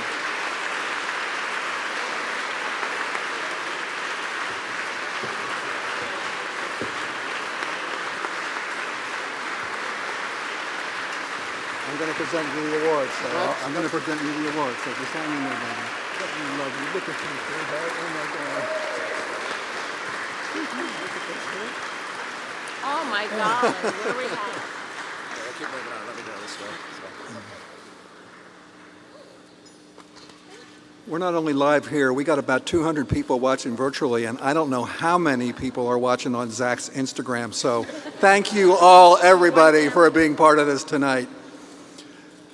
The Richard J. Caron Award of Excellence is the highest award that Caron offers, and it's a tribute to individuals and families who model and do the work that Dick Caron started so many years ago, over 60 years ago. Dick Caron's dedication to recovery, his passion for helping others, and his generosity of spirit. B, Doug, Zach, Matt, Catherine, the whole Clark family. You've touched so many lives, and you've touched so many lives here tonight, but you have no idea the lives that are going to be touched by your story and the transformation of recovery. So it is my great honor to give you the Richard J. Caron Award of Excellence.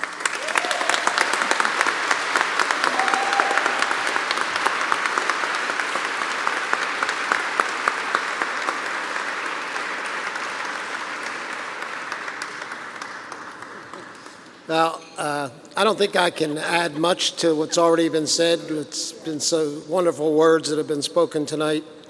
But I will say this. As everybody knows, I am a farm boy, so take that into consideration as you listen to me. But I'm up here thinking and proud and humbled by the fact that Caron and all the people that are in this room that we don't know are here tonight to honor us, and we're really humbled and proud about that. I'm also very humbled and proud about my family, my wonderful family, every one of them. They're beautiful people. Their wives and their husbands are really as beautiful as the regular family.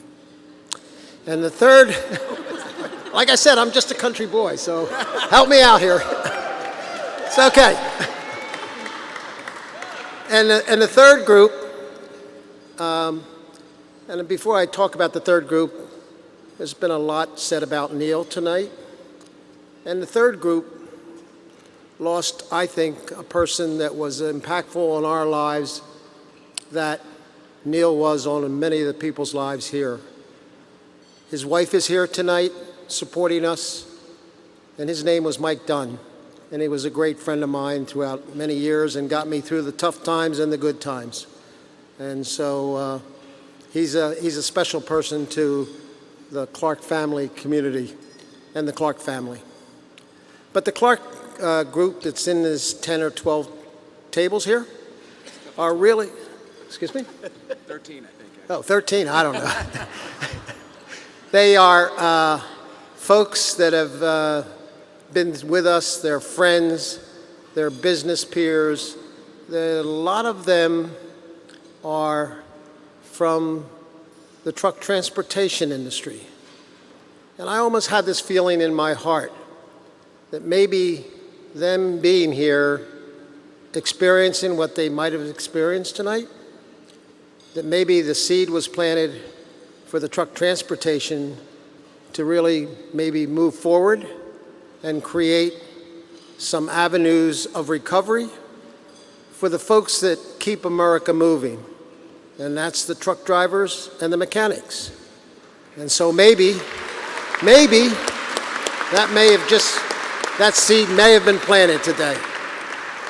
So that's the humbleness and the pride we have in standing up here together as a family. And all I would like to say to everybody in this room, thank you, and God bless you. Thank you.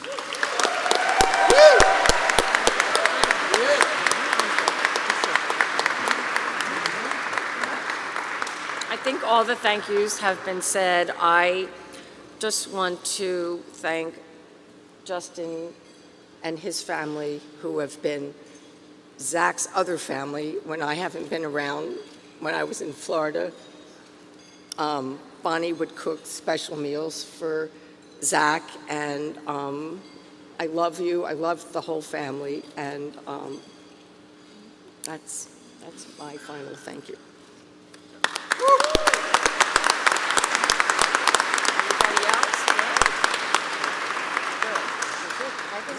I think we're gonna party, right? Yeah, we're gonna party. Okay. Don't leave, we're dancing. Yeah.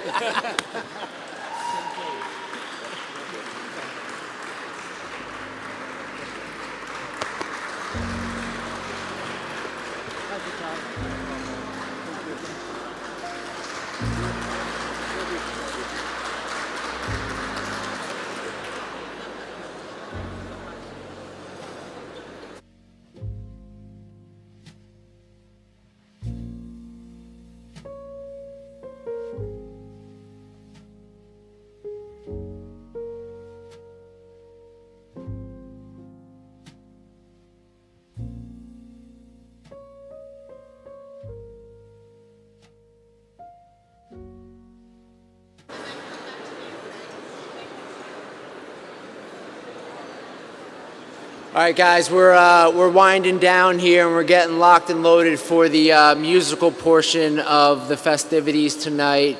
And it was talked about earlier that well, if you don't know, Justin and I are the founders of Release Recovery, and then most recently with our third partner, Matt, who's down here, we're founding board members of the Release Recovery Foundation.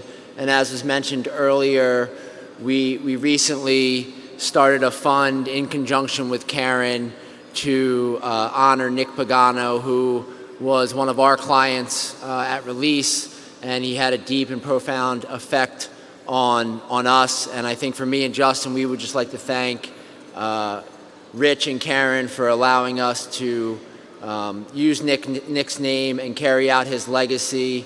So Rich is going to come up here in a minute. Justin's going to say a few words about Nick and what he meant to us, and then we're going to hear from Rich, and then rock and roll time.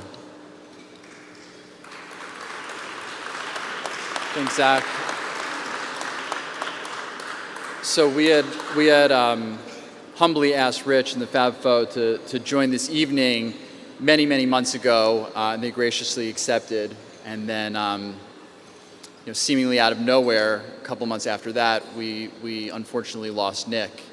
And Rich called to give me the news, and selfishly, I had the thought that the FabFo was going to be forced to cancel due to unforeseen circumstances, yet Rich's passion and understanding for recovery only drove his need to be here tonight as a proud supporter of recovery, as a proud supporter of Caron. And so when we developed this fund for the LGBTQ community, we were honored to name it after Nick with his parents' permission. So we'd like to present Rich right now, the drummer for the musical event for this evening. Rich, thank you.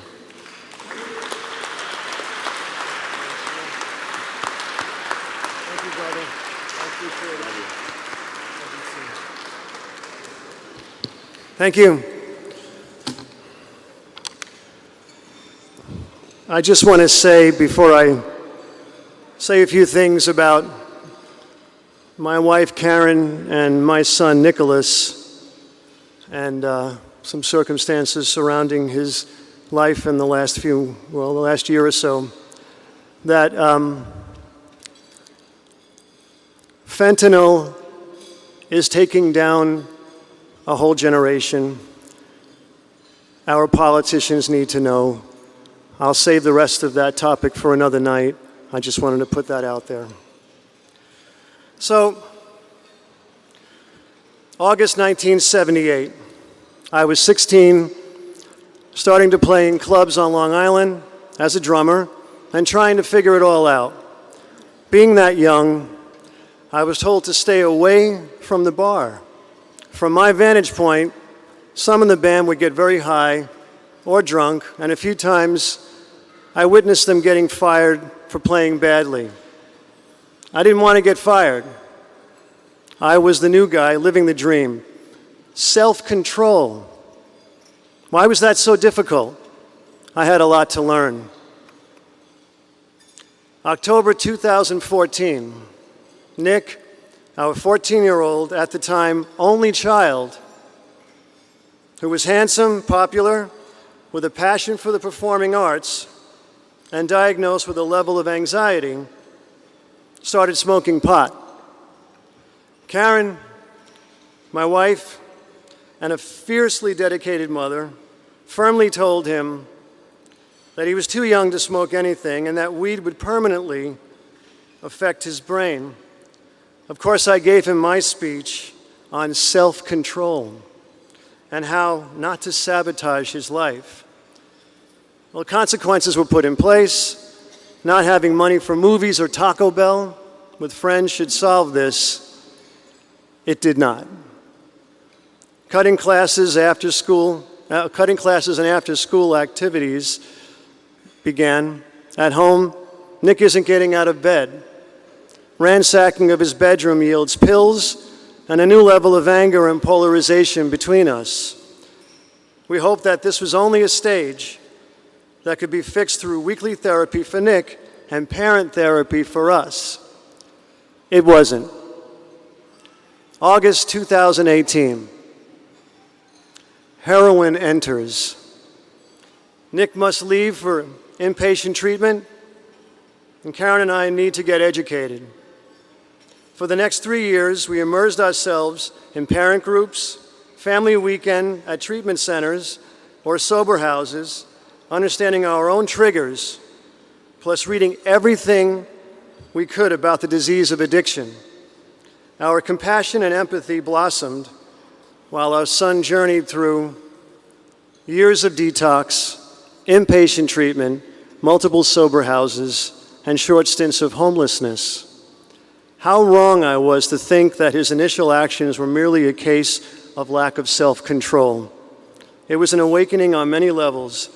It was a disease. January 2021. Nick had now fully accepted that he has the disease of addiction. Tiring of the dark and lonely cycle, he started to manage his triggers and impulses. Add to this Caron and my education on love with boundaries, plus only supporting treatment when a relapse occurs. Nick begins a new level of responsibility in recovery. April 2021, 4 months sober, and in an outpatient program that inspired him. He got his high school GED, a part-time job. He joined a sober fellowship, and living in a sober house with likable and a colorful mix of young men, Nick was finally moving into a normal life.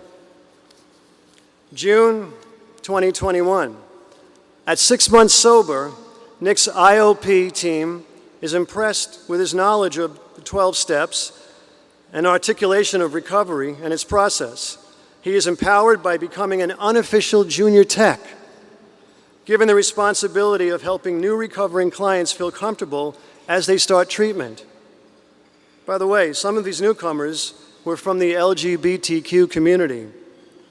When we met for lunch this past spring, Nick, who was gay, would talk about his compassion for the rights of the transgender community and suggested a possibility of furthering his career as an advocate for LGBTQ rights and fairness. We were very proud. The light was shining. July 2021. Nick appeared to be having a compromised mental health week. Sadly, he surrendered to his demons. He copped and brought the drugs back to his sober house bedroom to use alone. He died peacefully and in his sleep on July 2nd. Fentanyl-laced heroin as the culprit. We are shattered. September 2021, Todd Whitmer, Zach Clark, and Justin Gerlin had confirmed our band, the Fab Four. This was long before Nick's death. Nick left a lasting impression on some while twice at Caron, with his fearlessness in talking in front of groups and initiating topical conversation. Later, as a client at Release Recovery, he became especially close with Justin and appreciated his mature point of view. And Nick recently told Caron and I that he wished he'd never left Release. We are honored that Release Recovery and Caron Treatment Centers have created the Nick Pagano Scholarship Fund to expand access care for the LGBTQIA+ community. I was recently informed that overdoses within the gay community are almost 30% higher than in their heterosexual equivalent. Of course, the idea of creating treatment scholarships for those without the financial means is paramount. Yet equally important is an environment of unconditional acceptance and the need for heightened relevance in treatment for adolescents and young adults. To the LGBTQIA+ community, if you feel that an entity of recovery for people who are just like you in mind, body, and spirit does not exist, tonight, through our son's name, it now exists. Thank you.